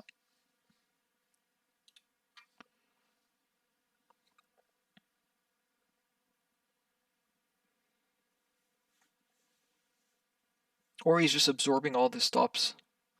Maybe he has a lot more in his clip. I don't know. Maybe this big buyer is just sitting here thinking, yeah, that's fine. I can absorb all these contracts, no problem. What you want to see is you want to see buying here. You want to see blue at the top. But you don't see any blue at the top.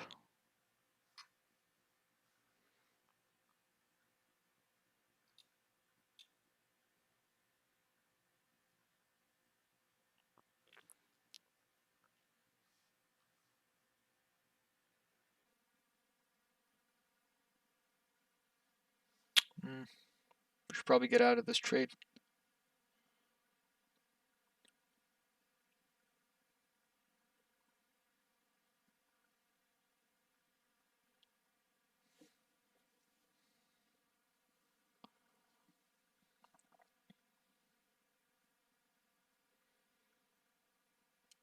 Notice how that 72 trade that we took earlier didn't hold. So it didn't make that, retracement and then higher high. So market's really trying to push lower.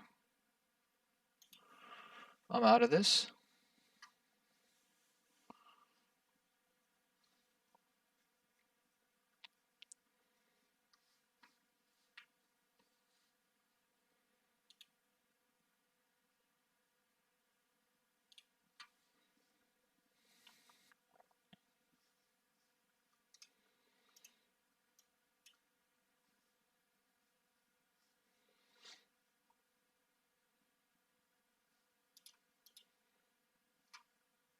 May have gotten suckered into this in all fairness. I think I should have waited for another pullback.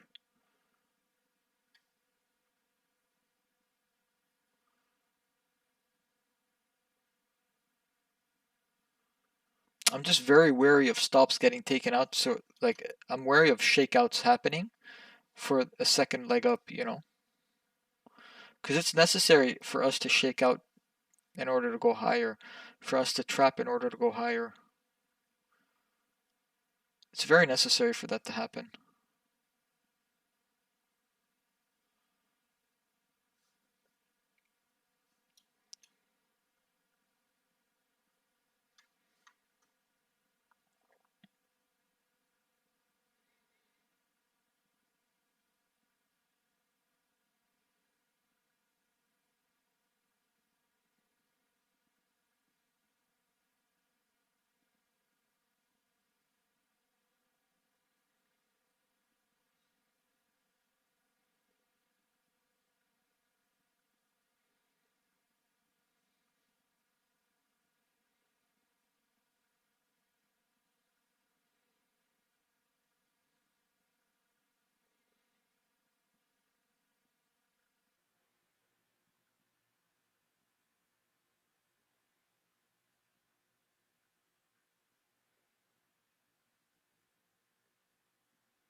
$57 needs to break. 57 absolutely needs to break for us to make a higher attempt. If 57 doesn't break, then we can't really go higher.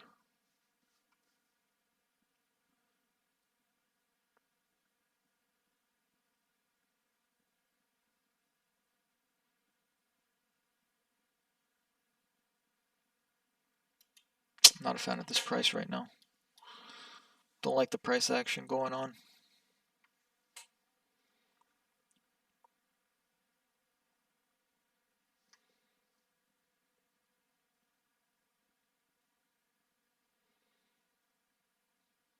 I want to buy at like 38 or 39. I think it's the better price. I don't want to stay up here.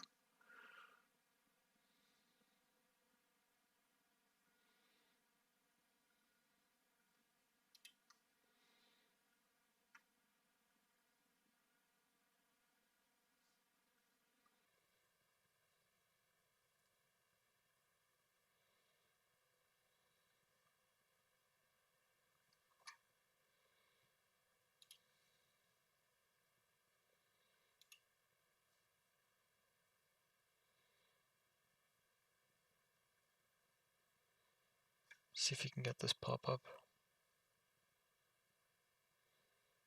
So 57 could be resistance. We've got to watch out for that bounce at 57.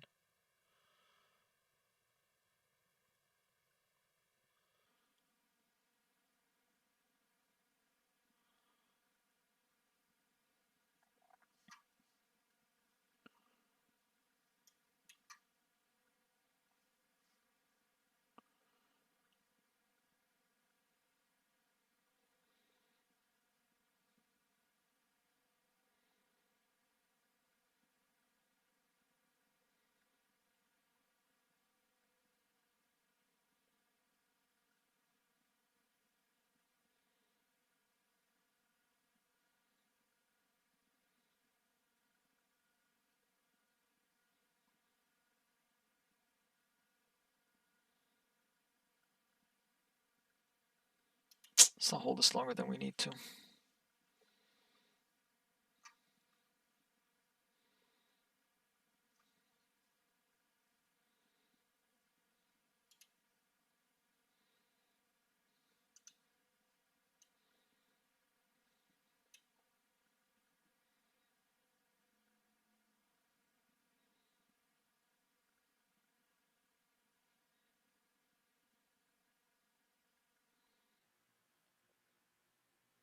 Selling pressure's too much.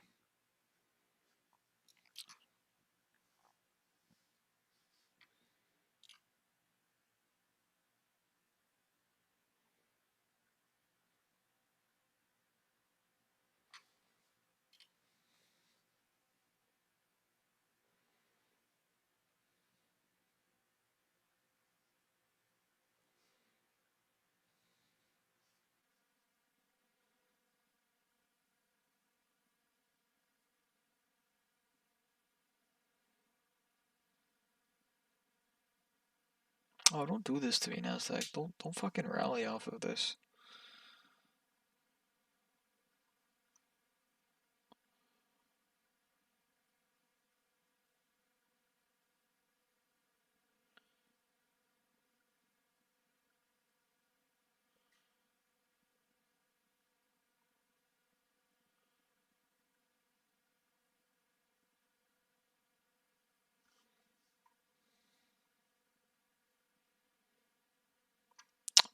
Don't do this to me, dude.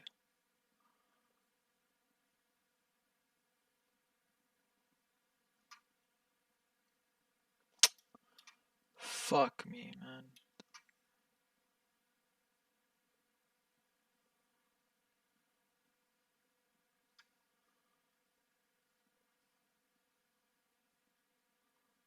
$57 breaks here. This low volume zone should technically hold.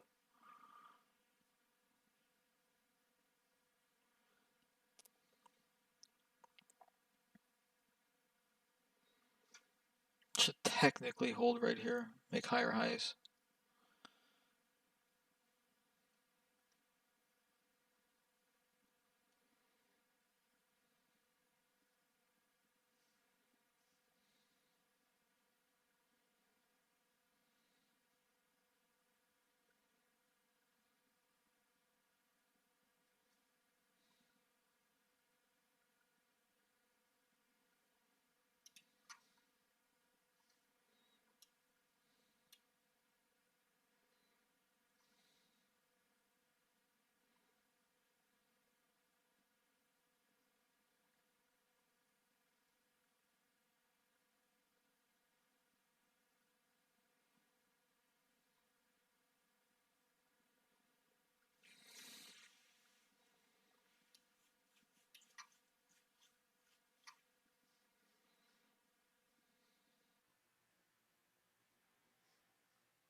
Bids are going higher now.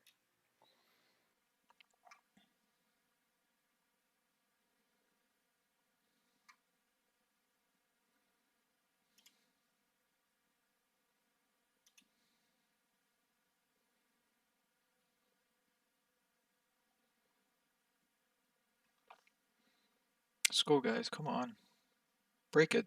Hit POC at the very least. Go up 20, 30 points from here. You know you want to. If you're short selling right here, you got to get out. You got to be buying if you're a seller. Bids are higher and higher now. I got filled. Now it's gonna go. Just shoot up, man. Shoot up to 90. POC could prove to be resistance, though. Let's watch out. Oh, I don't want this to fucking lag.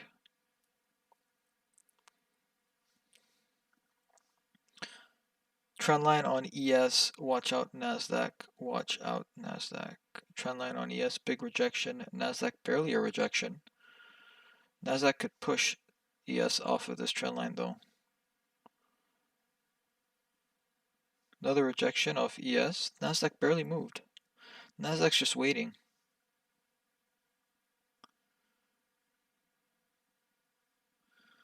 Nasdaq's waiting. If ES makes another push, yeah, come on, there you go.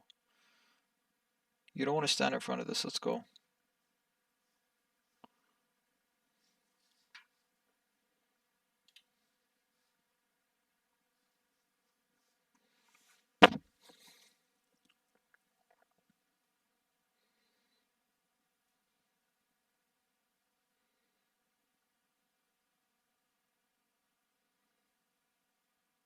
ES is really trying to break. Hope it's not a fake out on ES though. I hope it's not a fake out on ES. If it's a fake out, then it gets pretty nasty. But this POC here could be resistance as well. We break out of this POC. There's a lot of volume here that's going to want to unwind, guys. I could see us break the POC though. We just want to see this pop. Let's go. The second pop has to come. It's from 75 to 90 is very easy. Very easy for that to happen. It shouldn't struggle to get to 90.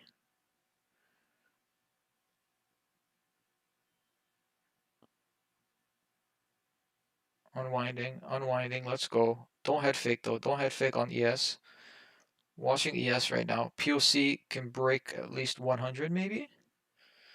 The POC break at least keep going. There's a lot of trapped shorts. There's a lot of trapped shorts at these levels. You don't want to see this come back down. You want to see this push, build volume as we're pushing, and then see this low volume pocket and push and push and push.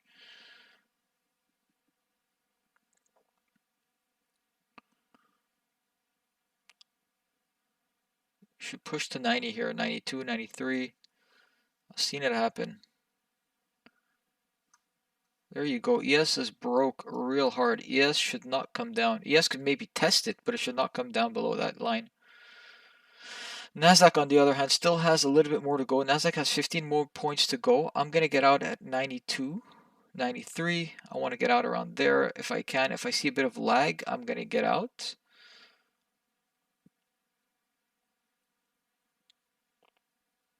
Nope, this is going to push. This could actually push higher than this. All right. Enough, locked in those profits. That's big. Might get a rejection here. Might get a rejection. Otherwise, it could literally break this though. Another resistance point for ES is midpoint. And now we're coming off here. I want to know, do we have enough energy to push through this? It was a great exit. The target was 12,100. That doesn't necessarily mean that that's the final target, but you wanted to take profits here. You could add on to your trade if you want, but where would be a good zone? I think from this imbalance up to here, 75 is good. 38%. If we want to push higher, we do that. Let's go 76. Let's do that. That's around the POC as well. That's around the POC as well. That's pretty good too. I like that. Seems to me like we could be testing IB low or the bottom of the trend line on ES. Confluences seem to be in place. You don't want to see this go below the 60% because the 60% is the top of this consolidation.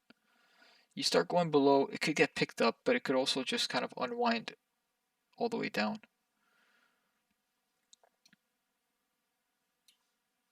Pick me up, you freaking faster. Let's go. Let's go. Pick me up at 80. Pick me up at 80. Pick me up at 80. Okay, that's fine. Chased a little bit, but just chased by 2-3 points. Not that bad. Come back. 69 could be that 50%. At the very least, if we're doing it from here to here, then now is where we should go. But I'm doing it from the imbalances.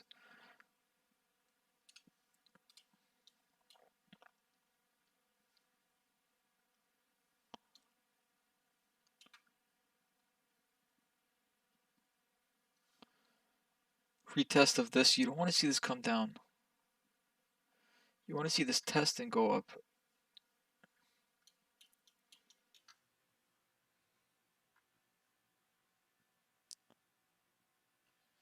These types of rejections are very normal. Obviously, they're very normal. I took profit here. A lot of other people must have taken profit here. A lot of people must be going short here. But let's not forget that there are a lot of people trapped here as well. So as these guys go short, these guys are trapped and they need to buy back. So that buyback could fuel other trapped shorts to go higher. And that's what I'm banking on. If you break this trend line, guys, if we break this trend line, we're going to highs. I promise you. I'm telling you guys, if we break this trend line, we're going to highs.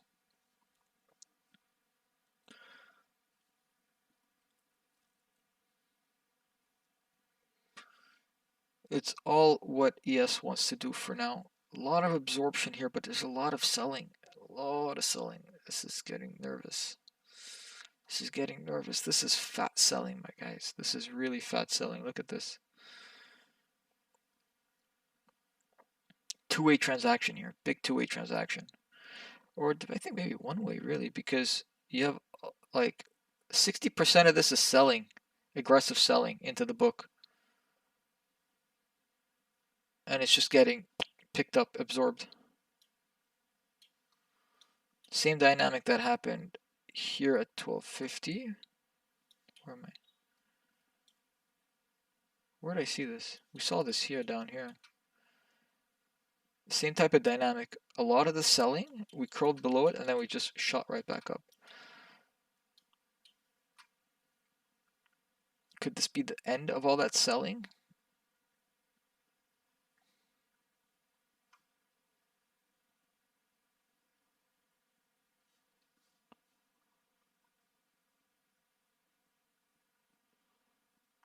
Pick up on POC is very doable.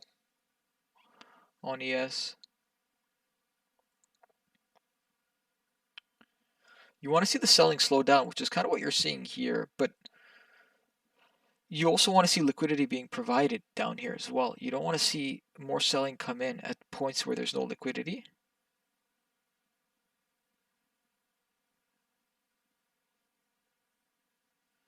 Let's grab that liquidity. Let's go.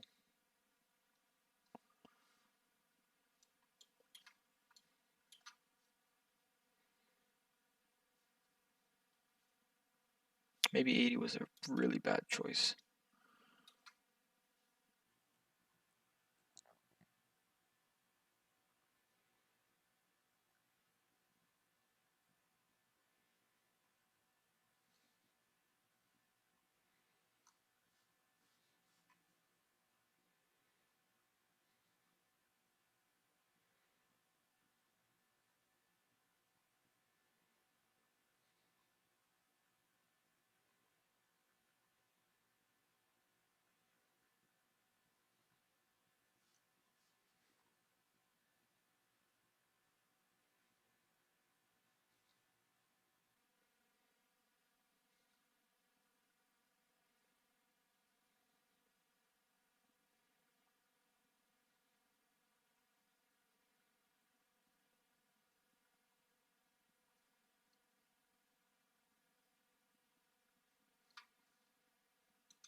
Gotta take that L. Maybe it might be my last trade of the day, really, if this doesn't work out.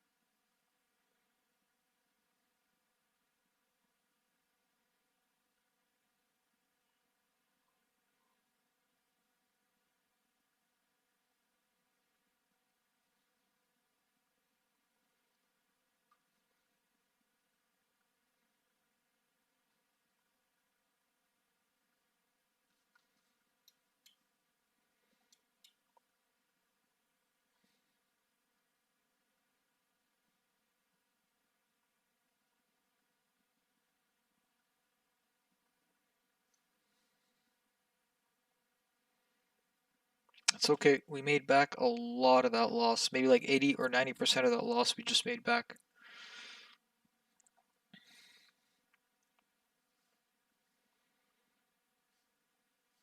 I like this area though.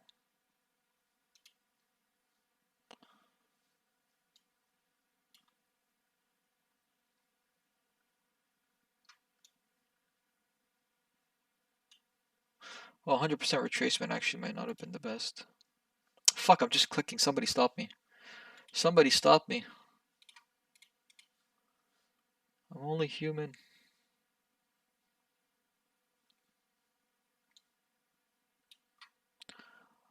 I'm only human.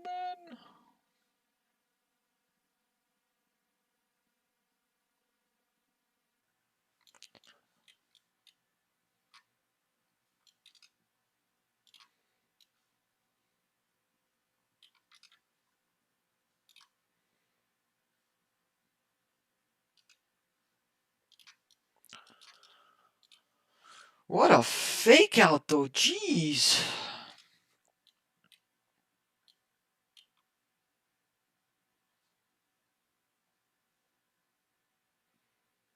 What is going on today? We're range between here and here, maybe. I think a range on Nasdaq on ES is just kind of like ES is just vibes. Well, actually, I don't know. Nasdaq is like vibes. ES is the smarter one of the two. Nasdaq's just like on drugs.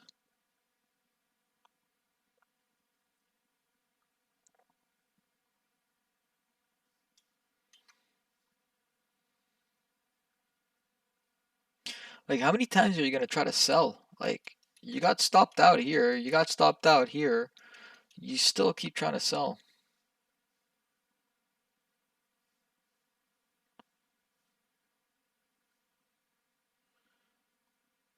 Yeah, like I'm gonna fall for this one again. Yes, it's not even. Yes, hasn't even made a swing low. Technically, yes is right where it wants to be. And Nasdaq's here. Nasdaq, you wuss. Nasdaq's scared. It's trading like scaredy cat. Nasdaq just wants to sell.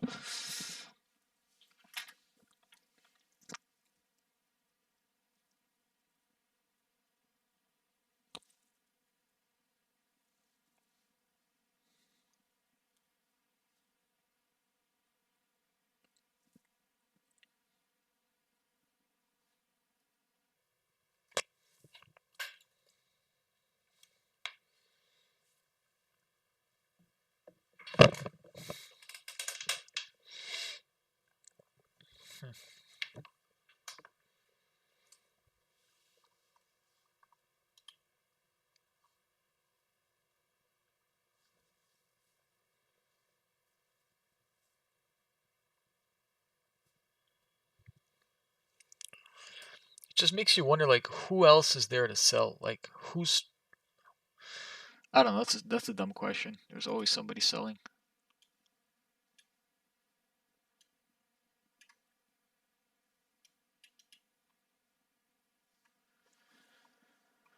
Higher time frame is definitely bearish, man.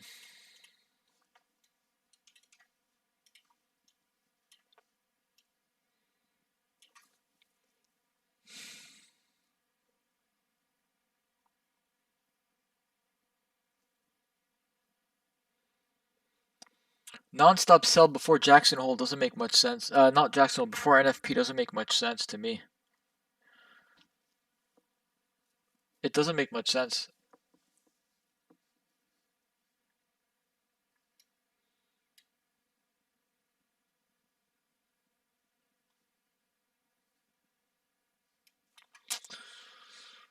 But hey, what do I know?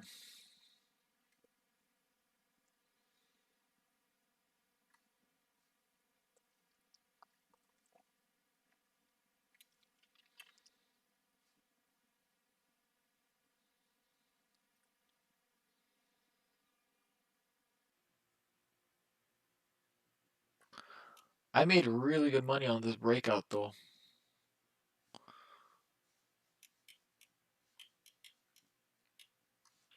Making money going long on a down day. Fucking nuts. It's just stupid though. That's like stupid. That shouldn't be a thing. I'm monitoring this ES here. We go back above this trend line on ES. It's a good sign, but now we're just kind of hovering below it. Nasdaq's definitely weaker, dude. Like, look at this. Nasdaq is at lows. ES is just vibing up here. ES is like chilling. I also noticed a very big buyer over here. This big buying. We came off. Came back down. More buying around here. And now we're at the same area where the buyer was. He's definitely sitting somewhere here absorbing all these orders. Either that's a buyer or that's somebody taking profit from all this selling. Either way.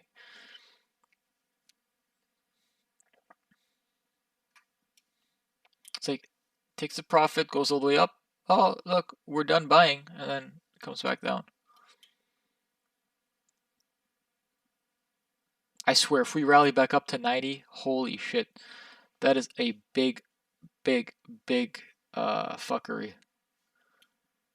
That's a big fuckery. You had this one up here, and now you have this one up here in the matter of like a few minutes. And if you get one like this in a matter of a few minutes, that's just, I don't know what to say.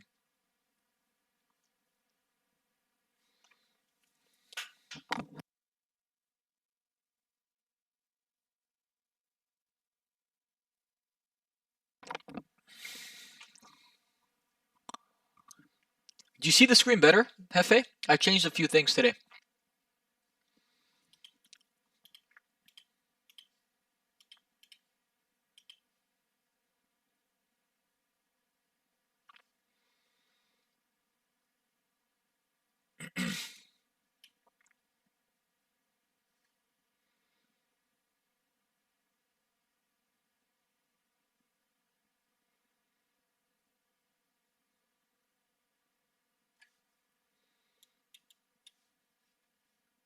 Awesome. I'm happy to hear.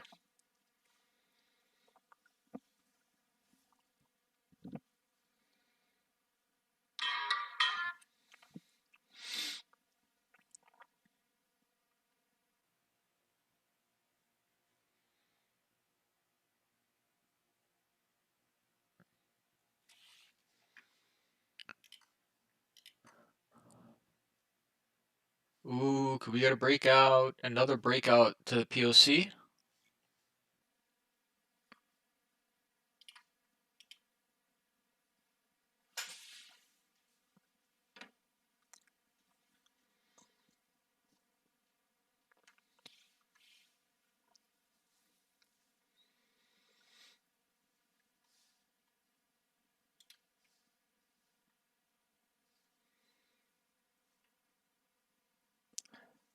So far today, if you sold anywhere down here, you got stopped. You got frustrated.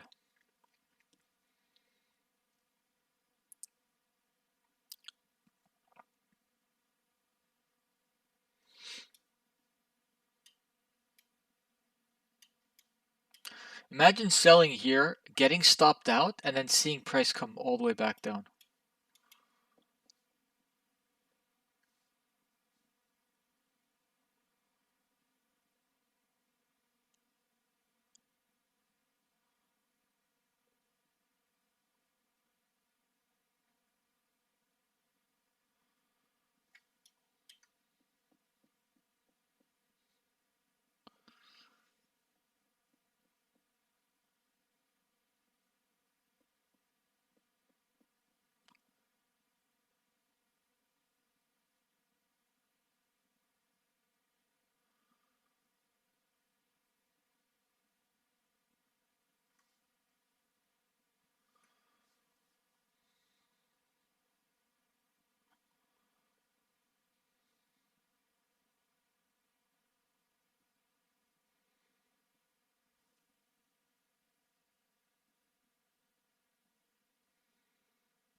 Oh, that's big buying here. I'm not saying it's big buying, but it's picked up over here.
Oh, this feels like this could pop.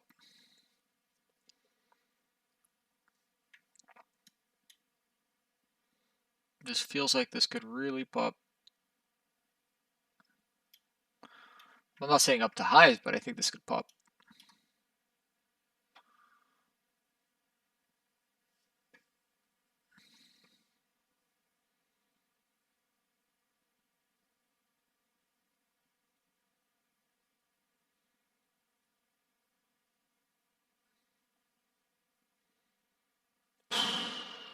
That is trapped, my guy. This is just absorption trapped. Stops. Oh, I don't know if we get this high though, but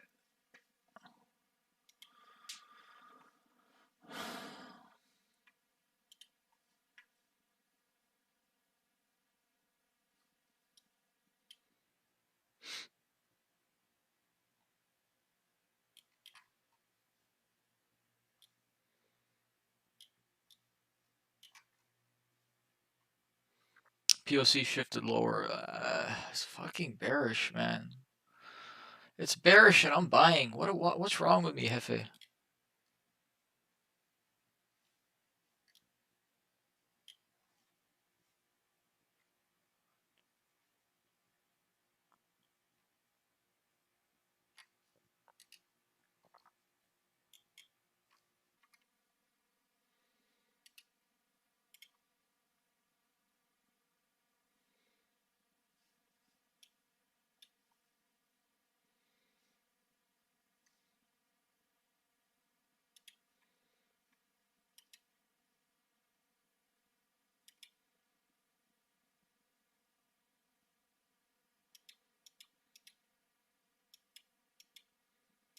Fuck.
Has to bounce off of here. If it doesn't, then it gets dangerous. Put a tighter stop because I do think if we break it anyway, I think it goes lower. So there's no point putting your stop at 37. You put your stop at 37, then it's already gonna. I think if it breaks 40, it's gonna reach 37 100%.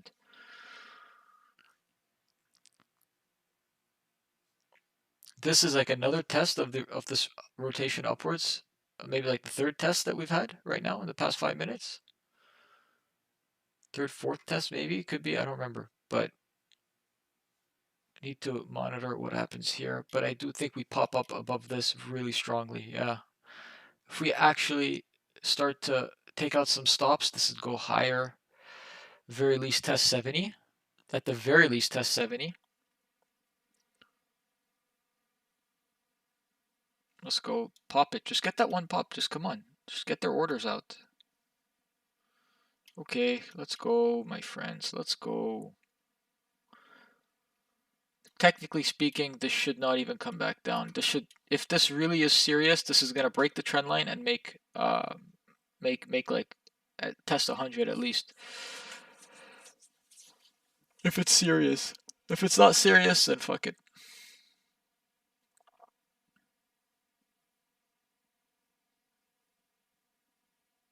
Ah, no volume here. No volume. I don't like this. Right here, 57.36.2. You don't want to see a rotation go down though. You don't want to see a new bar. You just, I don't want to see that.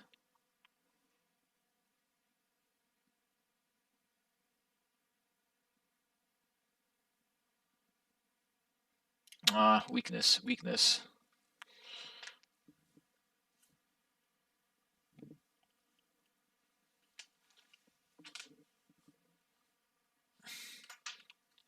It should bounce off of this right now. Point of control here, point of control and trend line here.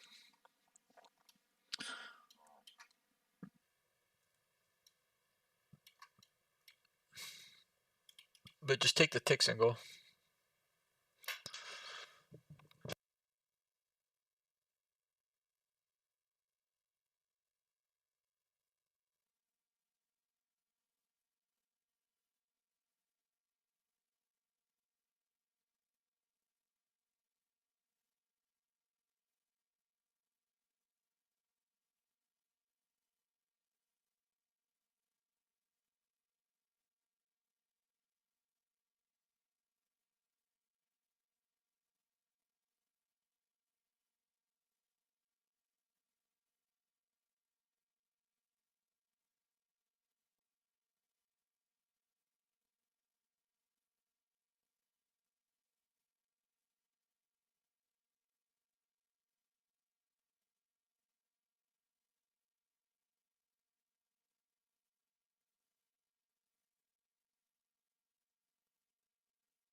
Hello?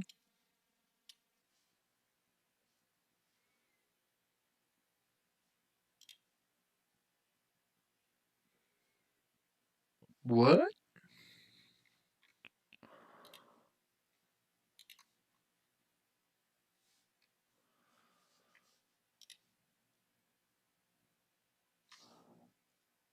Okay, that was weird. It's not the first time it happened. Is that my internet or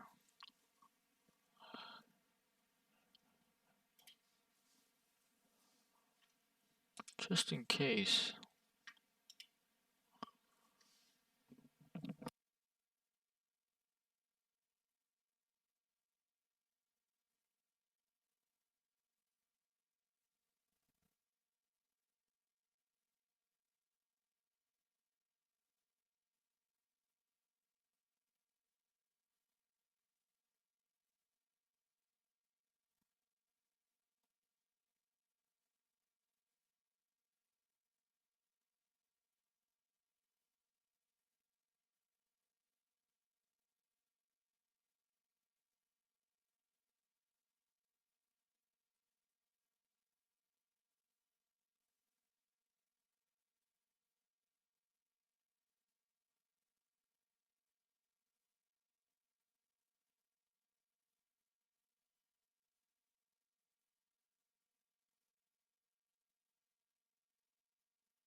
See, 150 on the bid out of nowhere. That means somebody's chasing this market higher.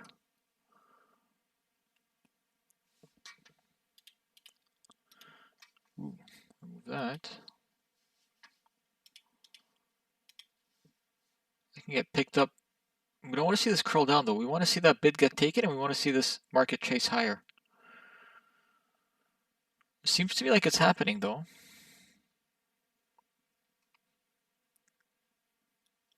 Something I noticed recently is that there's never a clear breakout of a trend line or anything. It's always you get a breakout and then it comes off by like 5, 6, 7, 8, 9, 10 points, and then it maybe retests again. Like, getting in prematurely is so wrong nowadays.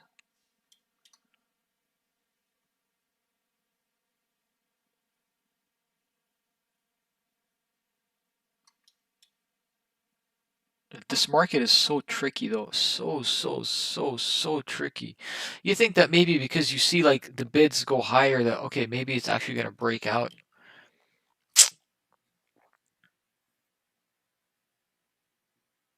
Watch us fucking come off 30 points just to rally back up. Like this is the worst.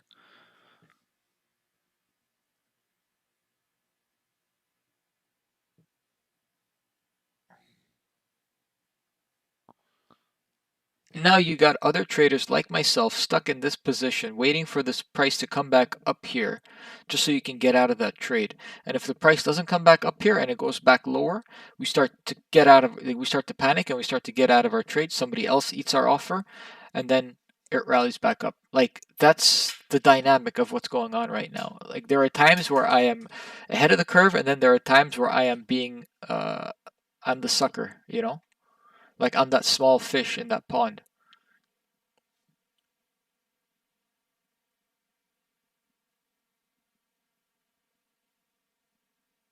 Fucking got it. I have to create a list of rules somewhere over here just so that I can fucking like put a checkbox. Did I break the rule? Yes.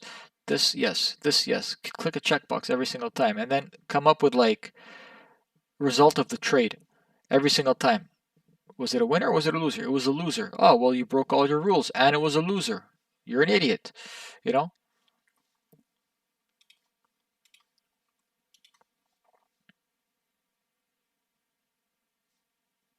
So every rally up is being sold because people like myself got in late.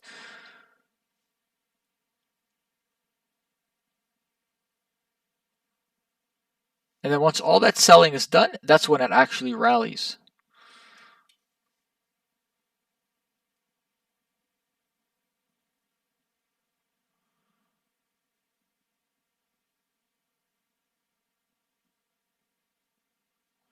Every little uptick is going to get sold into because of people like me.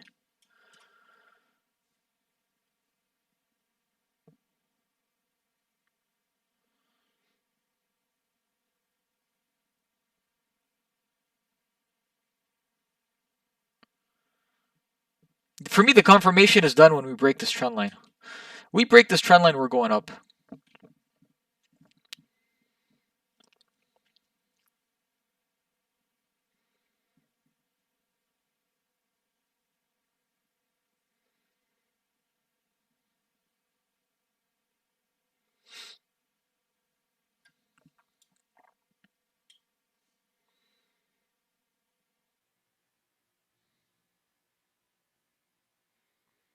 Nah, forget about closing under. Closing doesn't mean anything.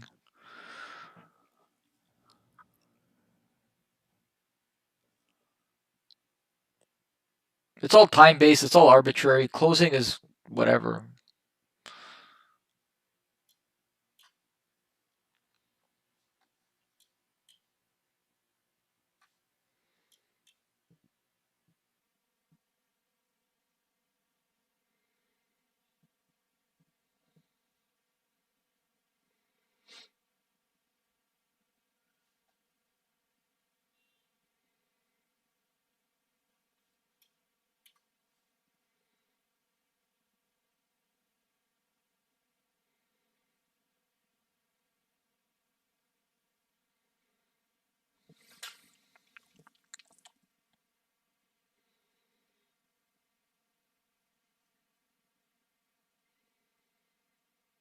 What does it say about ES then? Because we kind of closed above it.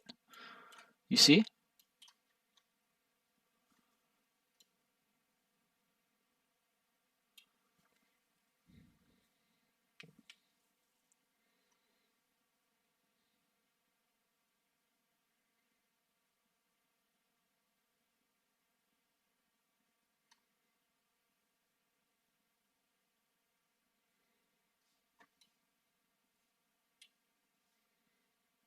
There you go. Or there you don't go. I don't know. I am a sucker. Now, I would be selling here just as everybody else would be selling here because they got trapped. I start selling here, the market comes off. But I think everybody who got trapped already sold down here anyway.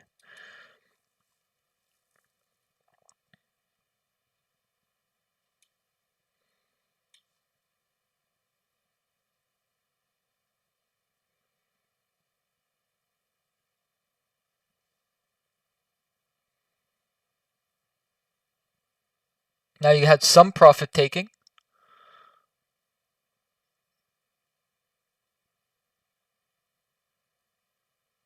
Oh, this is frustrating, man. I absolutely hate Nasdaq. I hate it so much.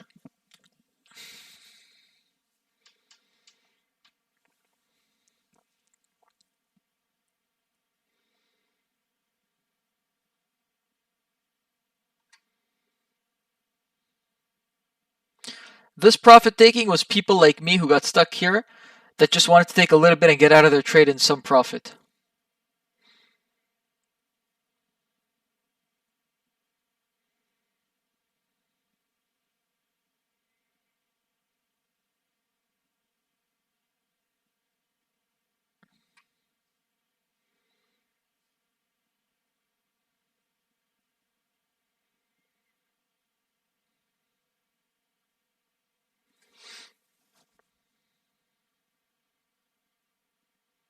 This is going to be a painful trade, I'm telling you. There's too much energy here.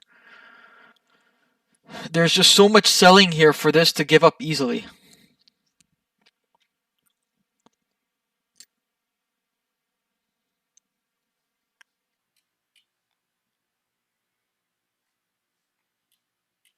You gotta trust the technicals, though. You gotta trust the technicals in this in times like this.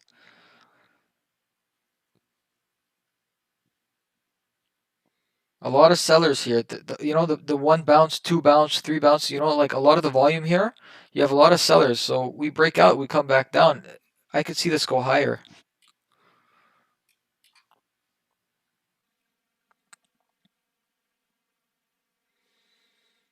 Delta picked up here. Look at all the buying in Delta here. All blue Delta. Aggressive buying, aggressive buying, aggressive buying. Bit of selling, and now you get aggressive buying here.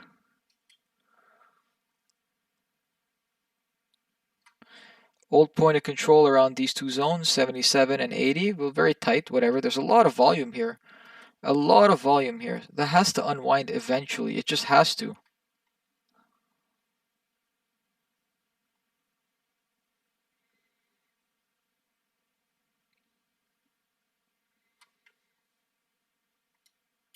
This can get incredibly aggressive. These types of setups. These types of setups can unwind literally all day. Not saying that it can happen. It's lunchtime now. It's lunchtime, so all the selling that happened in the morning has probably stopped, and so you can probably get a rally up to VWAP or somewhere around here at the very least. You have so many setups like this that just unwind.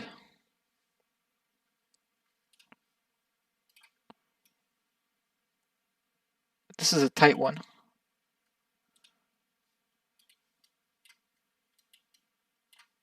Same thing here. You draw a trend line like this. It's a tight one.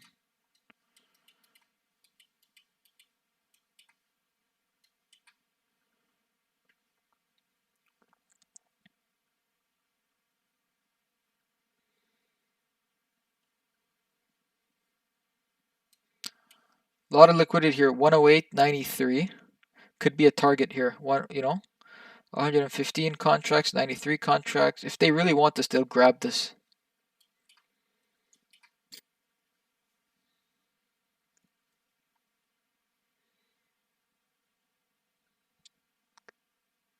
The real good trades don't come easy, I think.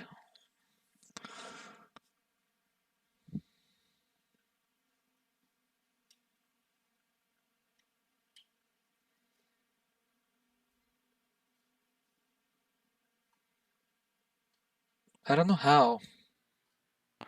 Oh, I think I see what you mean.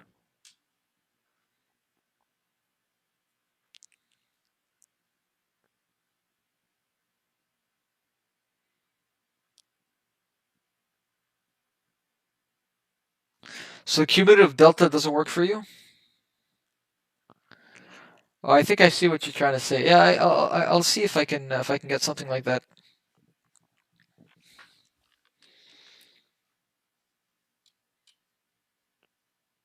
Yeah, this line's not that good though. It's not. You can see it's not that accurate.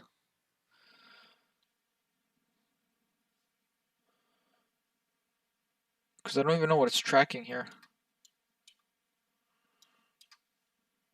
Like because it's so narrow, it has to be like a bigger. It has to be like a bigger box like this to actually see it.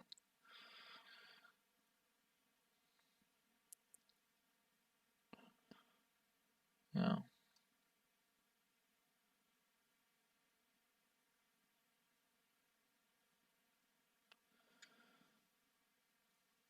You can create a trend line like this, yeah, for sure. I don't even. It's interesting. Could you even? No, I can't draw here.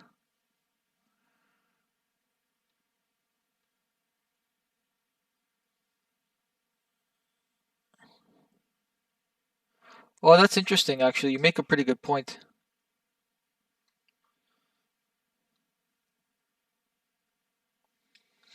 You can see that the delta's unwinding, right? You make a pretty good point.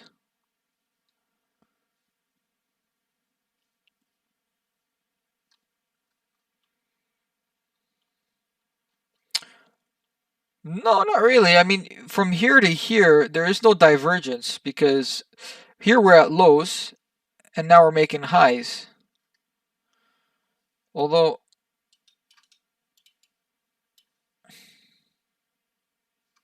oh yeah, I see what you mean. You see the high of this bar? And then, yeah, I see what you mean. Very good point.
Fucking Powell.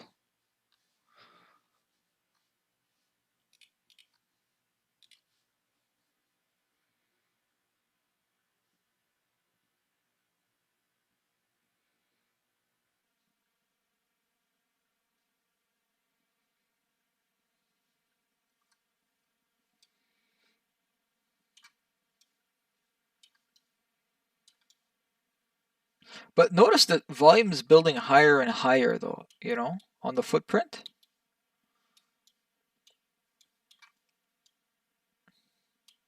Well, actually now it's building lower and lower. Volume up here, now volume down here. You want to see more volume at at highs.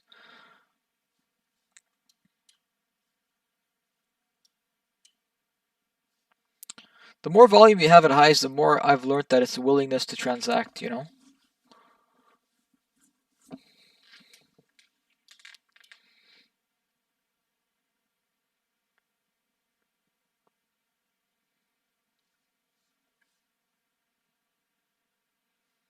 on, test this trend line and go.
Did you get funded yet, by the way?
All right, you tell me that this is not bullish.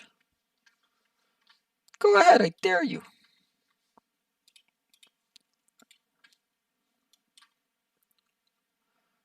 Come on, break out of this, guys. Break out of this.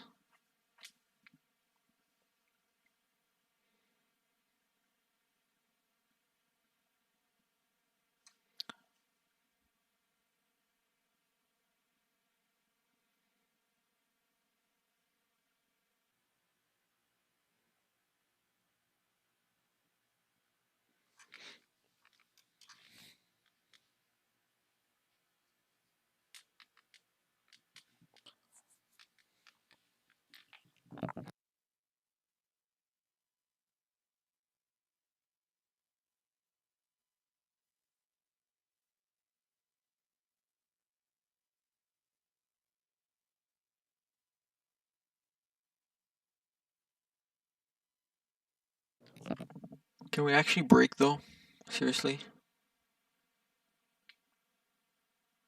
Can this market do something?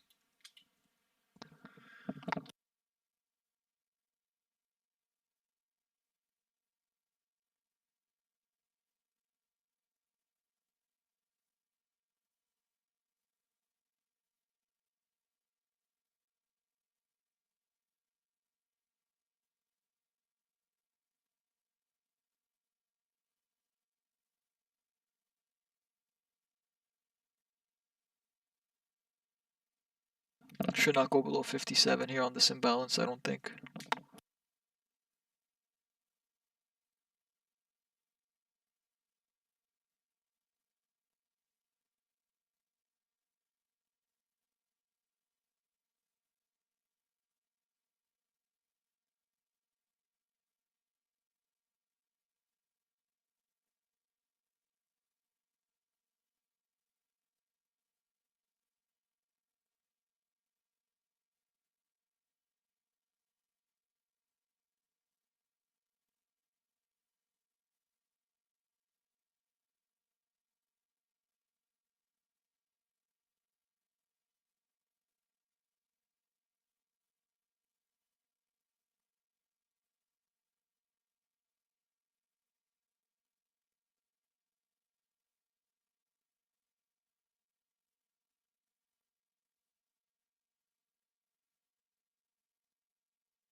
All right, that time of the day for me where I do call it a day.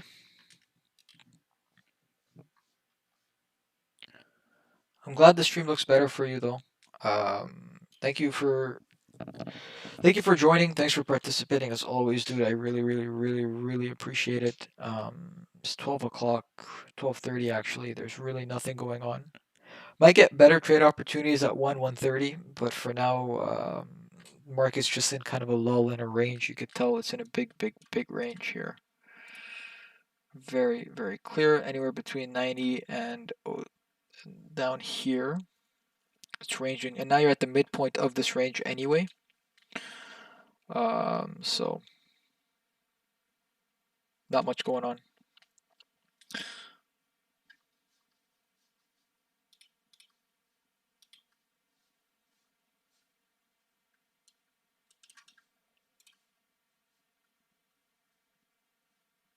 Nasdaq at the bottom of the range, building a shit ton of volume here.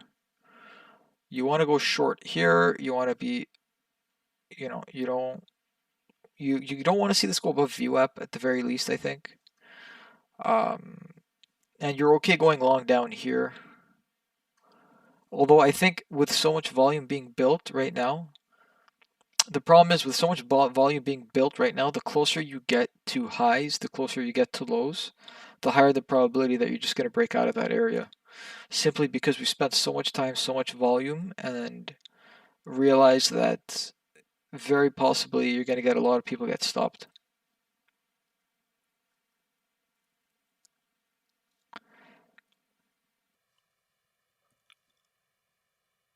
It's a bearish day though. It's a bearish day though, so you can't go wrong. Well, you always can, but going short in a market like this, you're almost guaranteed to be on the right side. Going long, well, you tell me. What do you think would happen if you go long here? Keep in mind that if you do go long, you have all of this to get through as well. Right?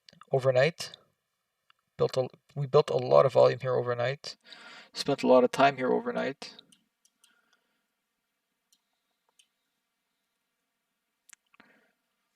So we break out of this, we break out of it pretty hard, but you're going to find some resistance here. So, hey, thanks Jay for joining. Hope you come back tomorrow. I'll be here. Nice to see some new faces, new names. Thanks for the support, man. All right, take it easy, guys. See you tomorrow.